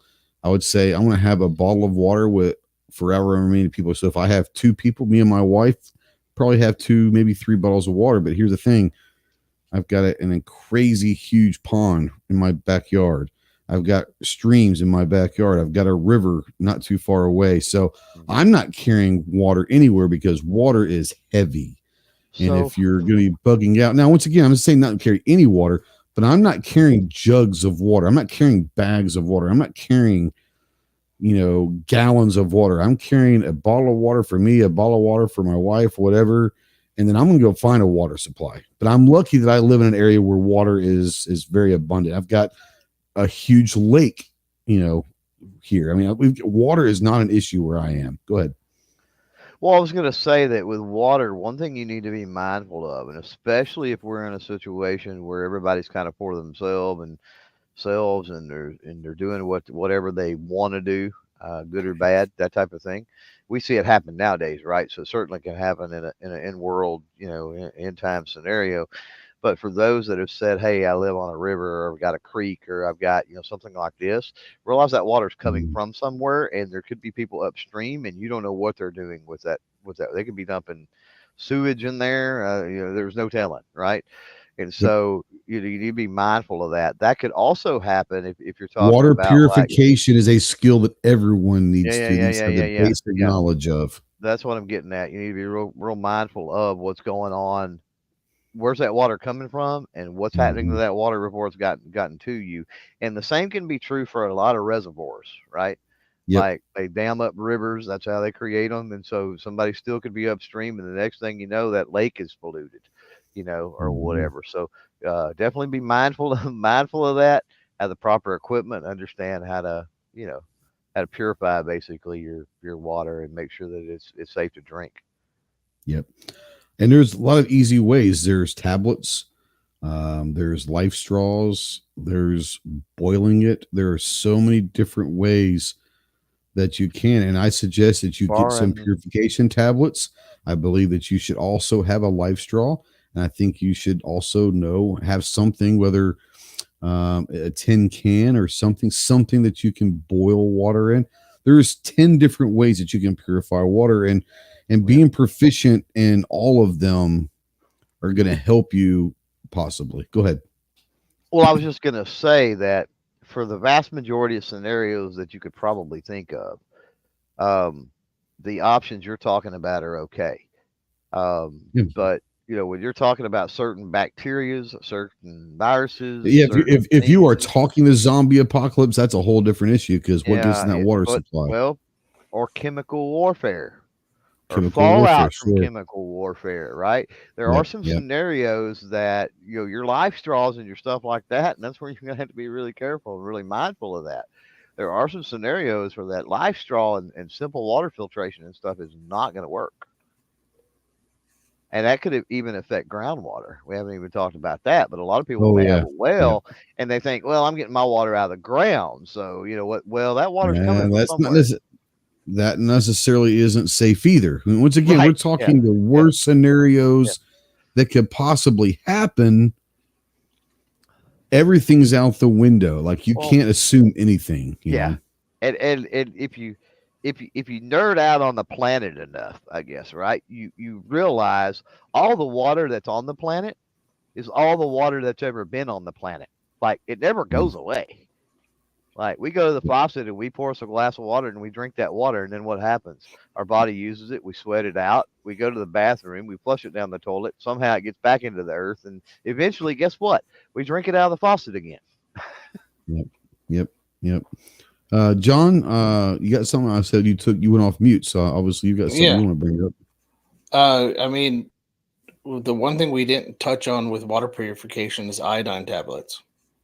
Yeah, I said Mm, there's tablets, there's Yeah, different ways, but yeah, but absolutely. you can also get those from fish stores. Just so y'all know, you can get iodine tablets and some medication that you wouldn't think of. You can also get from fish stores. Uh, it's a little different dosage, but it's the or same stuff. or farm and ranch stores in general, and a lot of Yeah, people don't think about that. Like Feed stores, yep, absolutely. animal vet medications. I don't know, John, that it's necessarily a strength thing. You definitely need to be paying attention to dosage, so that's To something you probably dosage, want yeah. to research ahead of time. But that's something typically you're going to control. What I would say that could be problematic when you're talking animal medications is they're not regulated the same way. So there's higher level of trace elements a lot of times in animal medications, and depending on the person and how susceptible their body is to certain things, or maybe certain ailments that they may have, existing ailments they have, or Or something, allergies, or yeah. allergies. Exactly right. Those trace elements could be really, really bad. So again, it kind of goes into researching some of that ahead of time. Right now, we have again tons of information at our fingertips and or our thumb tips on our phone. One day when you're bored, just look up various animal medications and see what trace elements are in there. What's the dosage they call for a whatever a 800-pound animal of some kind, and then divide that by the typical body weight of a human. You know what I mean? And just play around with that type of stuff. Yeah, it's weird, but if you ain't got nothing better to do while you're sitting around watching the ball game or whatever you're doing, then why not? You've learned something at that point, something that it may be beneficial later on. I mean, Clover, you brought up books. Speaking of which, I mean, Ghost, you probably have one. You got your military survival book. Got all of Okay, them. yeah. I mean, they're well worth the investment if you go into. I don't know if Army surplus stores still There's not as many around as there used to I be. haven't seen them, but you can find them online for Yeah. sure. Um, I now the surplus stores that I have are pretty decent, but I don't remember seeing any of the old textbooks and field books and all of that. Not saying they don't or they don't ever get them, but you can definitely find them online for sure. If nothing else, you can probably find PDF versions of them and download the PDF version of those texts to where you can learn different things for sure. They're great. Um, I would say that the more you can educate yourself, I'm a nerd when it comes to sports stats. That's just how I roll. I've always been able. I can remember that in 1987, Andre Dawson hit 49 home runs for the Chicago Cubs. Why? I don't know. I just remember that. I wasn't a Cubs fan. I wasn't a Hawk fan, but I remember that, or whatever that stat might be, I will say this. If you are that kind of person, like I said, nerd out on some things, nerd out on some of this stuff too, because I am never going to sit there and say I'm a survivalist ever, like never going to remember. I'm never going to be that guy. What I will tell you is through my training and experiences, I have better than the basic knowledge of survival skills. As much as I'm not a survivalist guy, I love talking this stuff and I love learning from other people. I'll watch some other chats and all of that. And it's fun because you're learning. If you enjoy the last hour and a half that we've been talking about this stuff, maybe you can go take a survival class. Go take there are all sorts of classes that you can take. We talk about gun firearm training all the time, but man, go take a survival. It sounds crazy. There are people that do not know. I mean, I don't like to camp out. I know how. I just don't want to do it anymore. My days of camping out are over. But there are people that don't know how to camp out. There are people that can teach you. A lot of the park rangers, they'll have free classes on camp safety and how to camp, how to put a tent up, how to do this. I tell people all the time, you can call your local EMT or hospital, and most of them will do free first aid classes, free tourniquet and stop the bleed classes, free trauma classes. Take those, have the basic knowledge, educate yourself in as many useless things that you could possibly do, because you never know when that useless skill is going to be useful. And if you enjoy the conversations we've been having the last few weeks, we're going to continue, because I like talking about this stuff. I think it's fun because talking with John and Clover and Chris and Kyle and the people out here in the chat, great conversation out in the chat, that are more into this than I am. They bring up different things. Oh man, that's a good idea. I never thought about that. Oh, just like Scott says, a good class to take is wilderness emergency medical care. There you go.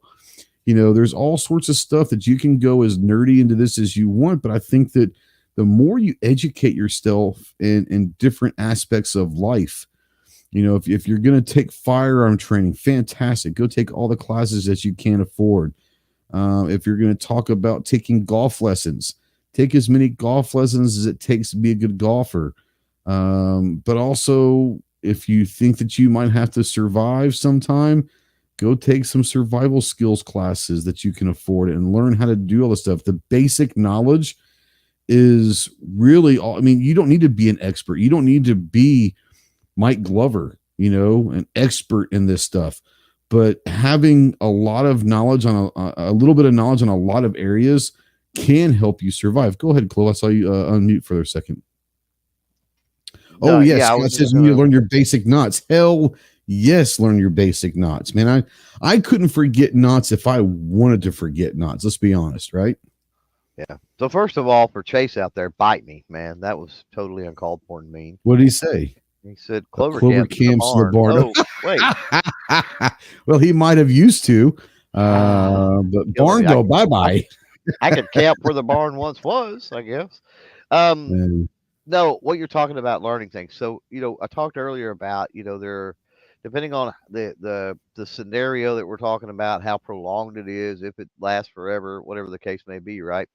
Um, there's the likelihood that some semblance of what is the word? Some semblance of society will try to reorganize, right? Be that some type of little community or some kind of compound or something like that. Here's the issue with that is that when we're talking about knowledge, um, you're you're no good to that collective group that maybe you're trying to get into with a compound or whatever if you don't have something to offer or something to bring to the table. So if you're some kind of, hipster man bun CZ carrying soy boy, right? That can't change a flat tire, that don't know anything about water filtration or radios or how to hammer a nail or anything, run a shovel or anything like that. And jump in here, John. I see you laughing. If you don't have anything to offer as far as knowledge, right? Um, Nobody's going to let you into their compound. Nobody's going to want to try to start that thing with you. And I've had these, and it's a hard conversation to have. But I've had a conversation before where it's like, okay, well, you've got a lot of family land, and we could sort of fortify that here, and we could sort of take in some people, right, if we wanted to. But you think for a second we're just going to take in anybody just for any reason? Well, I mean, and I know you guys have seen it. There's a guy on, he does an ad on YouTube talking about the forgotten skills of the past. And his big thing is talking about that grounded up dried meat that you can put into bricks, and I can't remember Pemmican. what to do. Pemmican. Yeah, pemmican. Thank you. Yeah. There you go. There you go. But think about how much knowledge we've lost in the last 60 years because of technology, or how much knowledge we lost in that. And you're not wrong, Clover. I mean, there's people out there that don't know how to change a tire or hammer a nail because it's always call somebody else to come change an alternator. I don't know how to change an alternator. I can do a little bit, but I probably could, but thank God I had Clover there. But I know, but like in world scenario, if you had tools, you could do it. Oh, I would have done it easily, but yeah, for sure. But you can think about how many people, Ghost brought up camping. How many people do not know how to build a primitive shelter? How many people don't, like I used to. How many people don't know how to start a fire with twigs? And I'm not talking about you have to use, twigs. Even if they have a ladder. Fire. Yeah. Even if they have a lighter, do they know how to start a campfire? A lot of people don't. It's not common knowledge, apparently, Microwave popcorn bag works real well. Apparently that works great. It does. It did, yeah. And you got the popcorn out of it. You got cotton balls and Vaseline. I mean, it's crazy that cotton balls and Vaseline will get you the dryer went. Hell yeah. Hand sanitizer is great. Cotton balls is amazing. I'd say, and we talked about this a couple weeks ago or whenever it was, but this is something that I think people that fall into this category that either don't know shit about camping or have very little experience with camping, right? Here's the thing.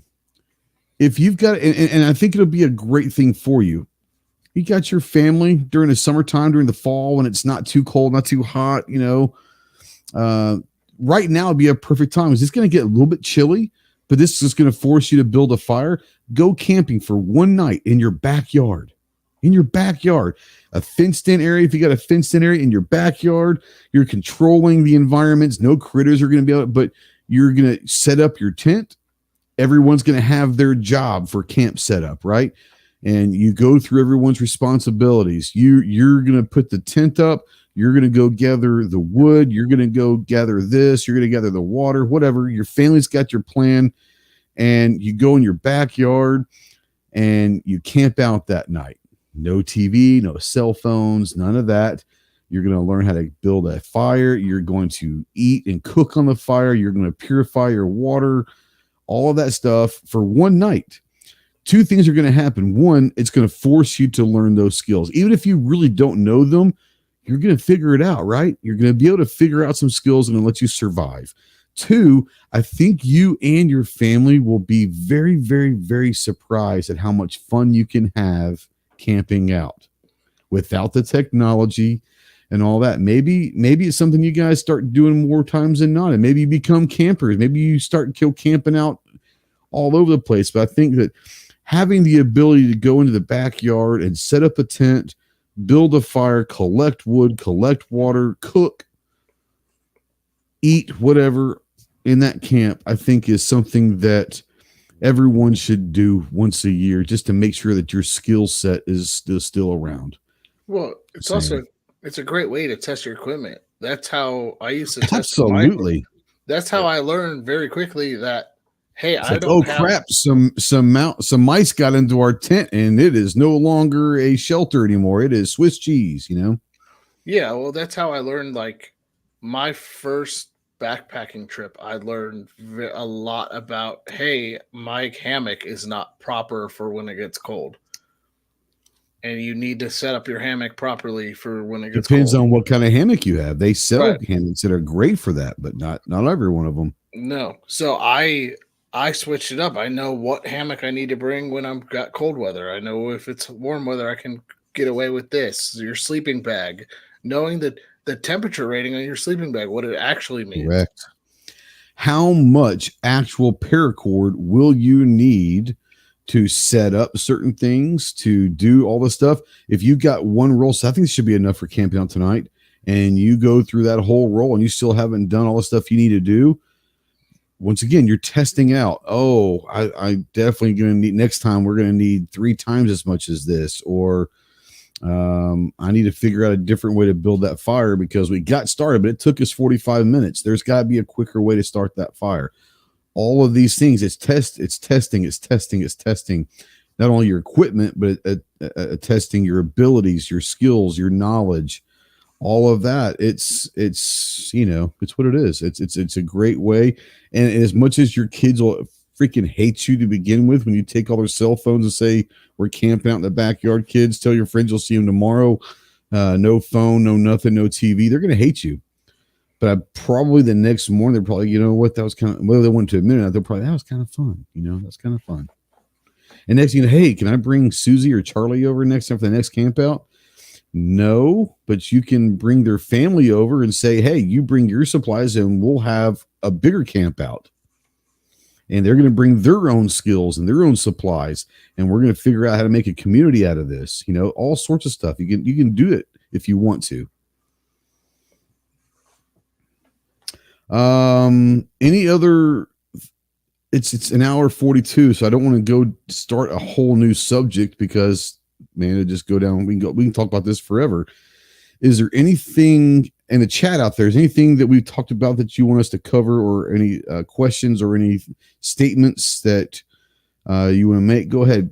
Ginger, Clover, is there anything when we're talking about power or camping skills or radios that you thought about earlier, you didn't get a chance to get your points in or whatever? I'm going to go ahead and give you guys time to, anything we need to bring up and talk about what we've talked about tonight. Go ahead. Can you think of anything? I think the big takeaway from this is test your skills, learn what you don't know, and try all your equipment out. Yeah, because there's no reason to have this stuff if you're never ever gonna use it, Right, and all the firearms training in the world does not equal survival training. This is true. And knowing your plan and coming up with your plan is it's always different depending on where you're at and what you can do. Some gear is going to work better in warmer temperatures. Some gear is going to work better in colder. Some gear is made for warmer temperatures. Some gear is made for cold. What is your gear going to do if it gets wet? What are you going to do if you get wet? There are some people that can handle heat better than they can cold. So how are you going to prepare your body for the heat and the cold? All of this stuff. Scott says, get your ham license and use it and learn how to use it. I could not agree more with that. Sykes says, I haven't been in a camping situation since I was in the military. Same here, because I don't like camping anymore. That said, I know how, and not a problem. You know, I think that the what John said is educate yourself in as many things as you can educate yourself. Take as many classes that you can afford, and a lot of these classes are free, especially the medical stuff. You can get free classes, either from the EMTs or the hospitals. Take a survival course. Take a tactical medical training course. Also, a survival medical training. Learn how to build a fire. Learn how to put shelter up. Learn how to read a map. How to read a compass. I can't stress enough how to learn how to navigate in this world, whether it's with a compass, whether it's with a map, whether it's with whatever, the sun. Learning how to navigate. Understand that streams lead to creeks, creeks lead to rivers, rivers lead to oceans. It's basic. If you find a water source and it's a dried up stream, follow it. It will lead to a creek. If that creek is dried up, follow it. It will lead to a pond or a river. Promise you, somewhere down that line, you will find a water source. Be in decent shape. I'm not saying you have to be a decathlete. I'm not saying you have to be a world class. Please be able to walk a mile without killing yourself. I'm not saying run a mile or sprint a mile. Walk a mile. And if you can't walk a mile, then start training. Walk a mile. Because the least amount of walking you're going to have to do in a survival situation is a mile. It may not be much, but it might not be a mile at a time. But you might have to walk a few hundred feet here, a few hundred feet there, a few hundred feet there and back. Now you're talking 600 feet.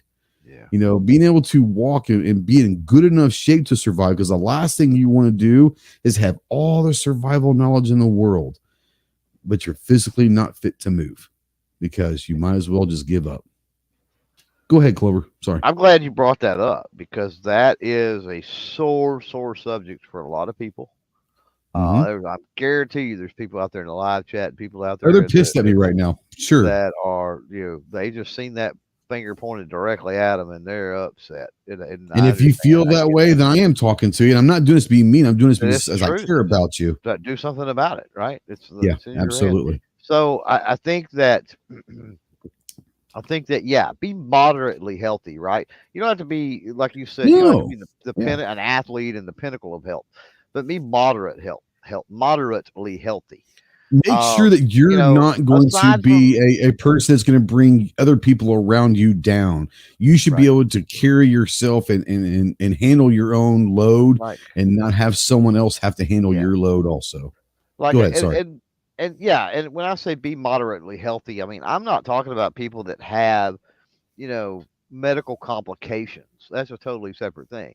But if you have medical complications 100%. That can be rectified by losing weight, if you have medical complications that can be rectified by change of diet, then make those changes now. Because if you're relying on medications and stuff like that for something that you could change now and not have to worry about it, like an in-world scenario hits and you're gone. Like, you're not going to have to worry about surviving it, because you're going to be the target. That's just the way it is. You're not going to last very long. So now there are people out there that, unfortunately, and I feel for those people, that have legit medical issues that they can't do anything about. And that's going to suck. Stock up on your medications, right? Learn homeopathic remedies and things that you potentially could use to get by. But I agree. You don't have to be, like, I'm not in great shape, right? Like, I don't weigh as much as I once did, but I'm not where I would like to be. But at the same time, I could go do something like SHOT Show and walk however many, 15 miles in a day or whatever the crap, it's not a problem. I can get out here in the woods and walk around. Sometimes I do that when I'm talking on the phone and I end up plumb on the other side of the property or some kind of crap, walking. Like, I can walk and go, and it's not that big a deal. I could walk for hours and hours and hours on end if I needed to. I'm not going to be able to sprint, but I can walk it, Well, and there's something to be said about someone that physically whether it's through medical conditions or whatever, they're not able to move as well as they should. Well, guess what? If you're in that situation and you have family members that understand those needs, well, guess what? Hey, I'm sorry, but I need for you to go find the wood. I need for you to go find some water. I need for you to do this. What I can do is, since I can't move very well, once you bring that wood, guess what my skills are? I can start a fire with the best of them. I can cook. I can purify the water. You guys might be able to do the physical stuff, but once you get that stuff here, I got it. Like, get those skills. Be part of the solution. Don't be a negative. Don't be someone that is going to bring it down. Just because you might not be able to do A, B, or C, you might be able to do D, E, and F really well. Right. Force yourself to become an asset in some way, shape, or form, right? Because the person that is not an asset and is a liability, I hate to say it, but you're the ones who are going to go first. That's just the way it is, because eventually you're going to become a liability on the pack, and the pack figures out a way to get rid of liabilities. It is what it is. So don't be a liability. Everyone has it in them to find something they can become very, very good at in that situation. And as long as you're an asset to the pack, then the pack will take care of the rest, right? Everyone's going to have something they can do well. It is what it is.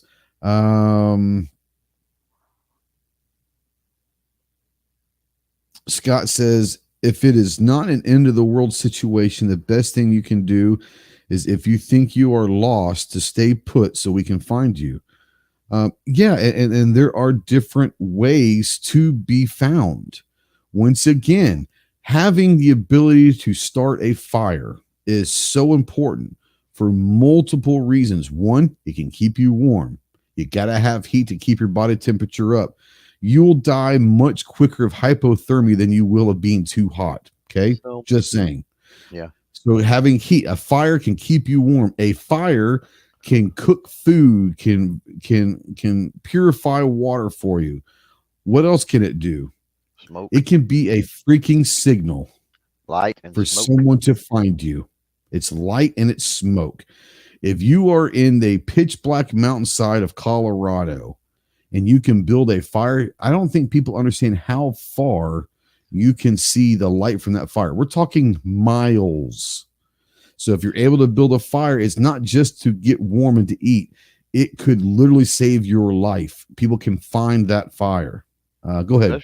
Especially with thermal tech nowadays, right? Hell yeah, they can. Back to the poll earlier. But, Sure. Another thing, too, not just the light from the fire, visibly seeing the smoke, but the smell of the smoke. How far away, if, so-and-so's lost, and it's like, oh, hold on a minute, I smell smoke. And then you start looking for the smoke or looking for the fire because you've smelled it in miles and miles and miles away, right? It was something that I was going to bring up, and when we got off on this, what was it? Crap. Before this, we were talking about having skills that can, be an asset to the pack or whatever. I don't know if it has anything to do with it or not. Yeah, it definitely did, but I can't remember now. Maybe I'll think of it before we get off. It's all good. Yep. Okay. Well, just knowing, to hop on with Scott and what you said, just knowing the international signs for you're in trouble is also a good thing. Know how to do the SOS. If you're hunting, know that 3 shots means that you're in trouble. Correct. I mean, know these things. There are different languages out there that are not necessarily spoken languages. Learn different sounds that mean, I'm not going to say them out there, but there are sounds. There is a way to knock on wood SOS. There is a way to show a light of SOS. There are different things and ways that you can communicate without talking to someone, right? I think that's very important. Once again, we're talking a lot of stuff here, and you know what? For the person that's never even thought about surviving whatever they're trying to survive, it can be overwhelming. Absolutely, it can be overwhelming. What I suggest is once a month, make a New Year's resolution starting January, once a month, I'm going to learn a new skill, whether that's how to build a fire, whether it's how to put a tent up, whether it's how to purify water, how learning how to fish from a string and a stick, whatever that is. You learn a new skill, a survival skill, if you will. I'm gonna go to a trauma class and learn how to stop the bleed. I'm gonna all of this stuff. Every month, you're gonna learn a new skill. Well, guess what? In a year, you've learned 12 skills, and those skills, and then you learn 12 more than next year. You know, just think about having 0 skills right now in November of 2023. In a year from now, we might have a discussion. You come on and say, you know what? I did the 1 skill a month, and now I know how to do things that I never thought I would learn how to do. I learned how to build a fire out of Vaseline and cotton balls and twigs. I learned how to purify water with a life straw or iodine tablets or boiling it or whatever it may be. I learned how to figure out different ways of using a tarp. Oh, well, did you know you could use tarp for shelter and for collection of water or to carrying logs up to a mile for your fire? Like utilizing all the things. Man, I learned how to use a tourniquet this year. Those are 12 skills in a year are going to change your life. Whether or not you ever have to use them or not, you never know. But if you learn a new skill every month for a year, you're going to be an asset when it comes down to this time. I'm going to give John, I'm going to bring you in real quick. And if you have anything that you want to bring up and touch on, we've talked about tonight, go ahead and do that now. I also want to give you a couple minutes for talk about GOA and all of that and all you guys are doing and what projects you're working on. So, but first of all, good to see you back. I know you've been crazy busy. It's good to have you back, bro. And thanks for the discussion. It was a great talk tonight. It really was. No, I think this was a great talk. And just to piggyback off of you, I mean, like you said, just go learn, take some time, be it a YouTube video, be it a ton of stuff. It's good to learn a new skill and learn, just learn something new all the time. So for me, I've got the podcast. So stay the second. Tomorrow's episode is with your handsome face, or maybe not. I wouldn't go that far. My face. I would definitely not call it that way. Yes. But this episode, I'm going to say top 3. One of the best episodes we've done so far. The conversation was great. It was really good back and forth discussion. I think that it'll come across great. So find that on the Gun Owners of America YouTube page tomorrow, or on all the podcasting apps. Stay the second. We have officially joined the Firearms Radio Network as well, so we should start seeing those. You know someone over there? Like, I mean, how did you get there? Like, man, do you know someone over there? I might know somebody over there. Yeah. For us, we're fighting the battles daily. We've got SHOT Show coming up like everybody else. There is supposed to be a big announcement here soon. Can you give us a good or bad? Obviously, if it's a comments period, it's probably not good. So we have the comment period coming up. It's going to be big. You'll see us. Kaylee and I are going to do some media for that. So you'll see that coming up very soon. Do you know a timetable that people can be looking on? Is it next week or 2 weeks? Next couple of weeks. Okay. All right. So be out there looking for the ATF comment periods. Yeah. Okay. So we've got that. There's something else big coming from the GOA coming for next year. I know what that is. Yes. So we are finalizing that as we speak. We will. So it's going to be a go. Sounds like it. It sounds like we're going to be a go for that. We've got also our. Just so I know we're way out, but if you are in Texas and you are a female, we do have our Women's Day at the Range coming up in Texas. I believe it. Where do you know where? Dallas. I want to say it's in Dallas area. And is that going to be on the GOA website? I'm assuming it'll be on the GOA website. They're going to make announcements. Gunowners.org, guys. Gunowners.org. And then on top of that, we filmed last week 7 more episodes of the podcast, including a really good one with Amy Langdon from Langdon Tactical. We had Rapid Fire Rachel on, which was another great one. That was a good one. And we sat down with Jamin, the owner. I am looking forward to that.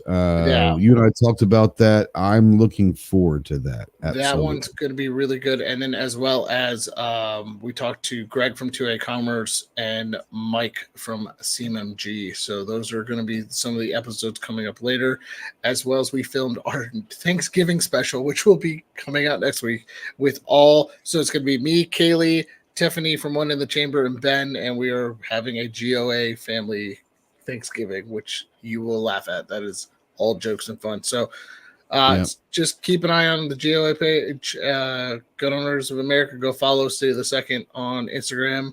And so Scott has a question out there for the GOA, but he doesn't know. He doesn't want to put it in the chat. So I don't know if you want to give yours. So, since he probably knows who you are from this podcast, do you want to give him a way that he can get a hold of you to ask a GOA question? Yeah, he can either, if it's a general GOA question, he can contact there is a phone number and email on the website, gunowners.org. If it's specifically to me or something that I can answer, you can find my Instagram page. It's John Fontaine on Instagram. You can find me there and send me a DM. If I don't get back to you tonight, it's probably because I'm running around, but you can ask me there. Or if it is a GOA specific question about membership and everything like that, I would recommend contacting GOA proper. There's a phone number that you can call and an email on our website. There you go. Thanks for coming back on. It's nice seeing you. I know you've been crazy busy the last few weeks.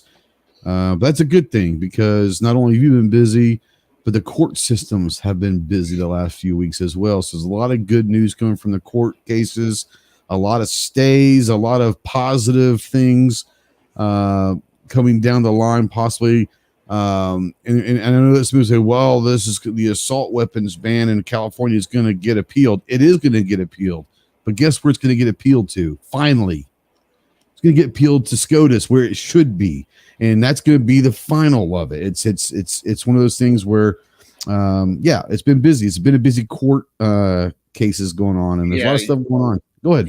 You can see that they're already trying to get ready for that. We just saw, I believe it's 7th Circuit, which is Illinois. Correct. Do their AR-15s aren't in common use rulings, which is outrageous. So they're getting ready. The court. It's got to get to SCOTUS. It's got to go there. That's going to be the final ruling on it between St. Bonitas and the 7th Circuit. There's going to be a battle ahead of us. So if you feel like joining us in this battle, gunowners.org, like I said, and like Go said, I've been crazy busy. I've racked up 10,000 miles on American Airlines in the last few weeks. So.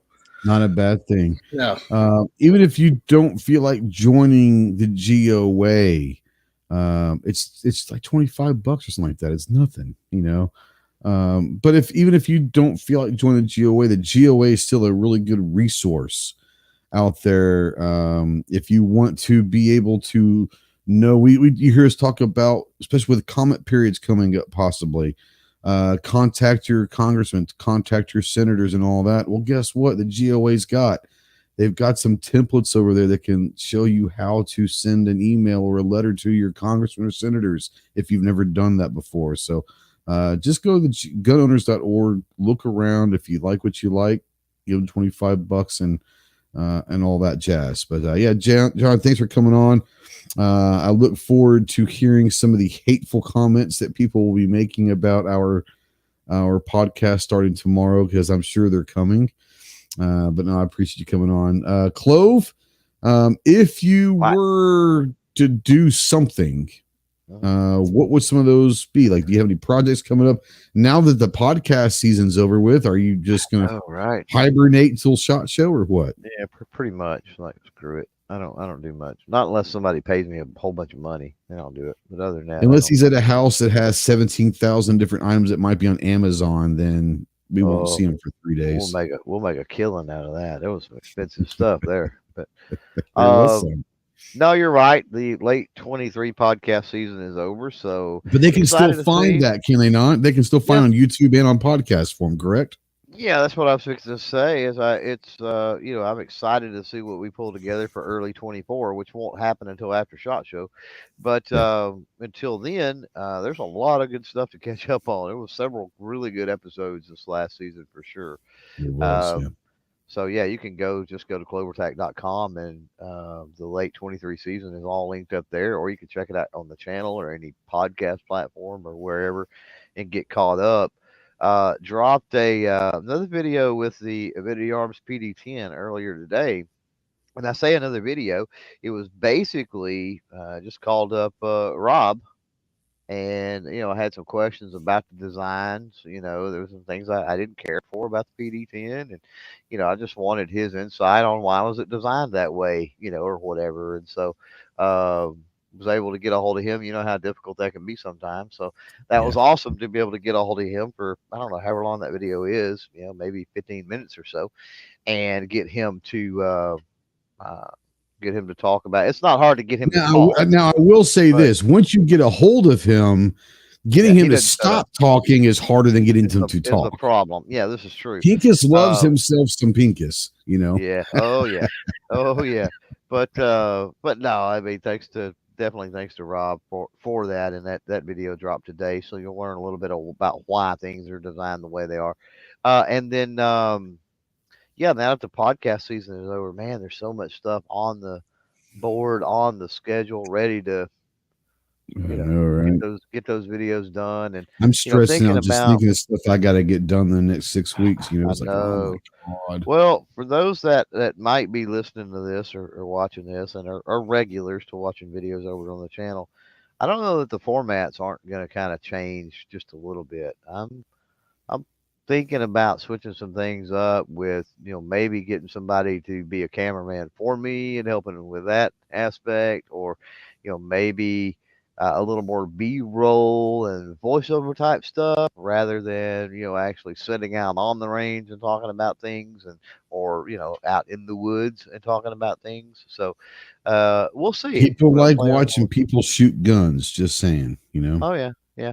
Well, and I do, but while I'm talking about it, a lot of times it's me talking about it, holding it, and showing things, and that may be better served by just doing some B-roll type stuff. I don't know. We'll see. Well, and that's what we talk about all the time with other people is like, hey, you got to be willing to try a lot of different things Experiment, and play around. experiment. That's part of the fun, though, right? It's part of the fun of being a creator is being creative. That's why you're called creators, Yeah. So we're going to play around with a few different things and kind of see how that works out over the next few videos. Nice. Here in the next month, Clover and I will be announcing a project that will be happening at SHOT Show. We're not quite ready to announce it yet, but we will in the next month or so.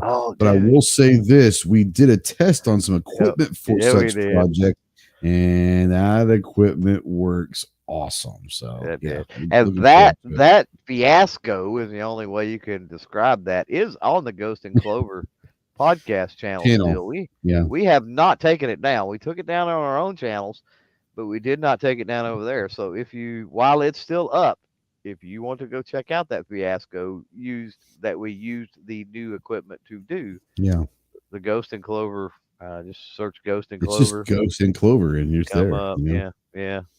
And you'll be able to find it. But it was a fun thing. It was such a train wreck. We rented a house where we were this weekend and got some friends, and we just went live for a little while, and it was an absolute crap shoot whether it was going to turn out or well. But I think people had fun, and that's what it's all about ultimately, right? It's having fun and doing what you love to do. So thanks for coming on, buddy. It was good seeing you again this weekend, and look forward to seeing you and John here in a couple months and all that stuff. But yeah, as far as us, man, we got I'm looking forward to the last couple of months I've been able to scratch some stuff off the old whiteboard, which is amazing for me to do. Still got a bunch of stuff. I got more crap coming, not crap like in bad stuff, but just in general. I got more stuff coming, a couple things that I am crazy excited about that might shake the foundation of this channel. Just might shake the foundation of this channel. It could be some surprise and all of that. But no, looking forward to doing some videos done. Thanks for John. Thanks for Clover for coming by. Thanks to everyone in the live chat, guys. Man, it was a great chat. Thanks to all the people who was giving their ideas. And there's a lot of people that are knowledgeable in a lot of this stuff. And if you're not watching this live on Tuesday nights at 7 Central and you're watching this to replay or listening to podcasts, think about coming and joining the live chat. There's a lot of not just the people here on the panel, but in the chat, there's a lot of knowledgeable people and great conversation going back and forth between everybody. So keep that up. Thank you so much. Get out to the range. Be more proficient with your firearms. Stay in tune what's going on at the local, state, and federal with all the 2A legislation, and make sure that your elected representatives are doing their jobs. If they're not, guess what? 2024 is an election year. Let's get them out and find someone that will do what you need them to do. More importantly, just enjoy your freedoms of being an American, one of which is to keep and bear arms. We'll see you next week. Early, if for some reason we don't make it next week because of things, happy Thanksgiving, but a happy early Thanksgiving, everybody, and we'll see you soon. Semper Fi.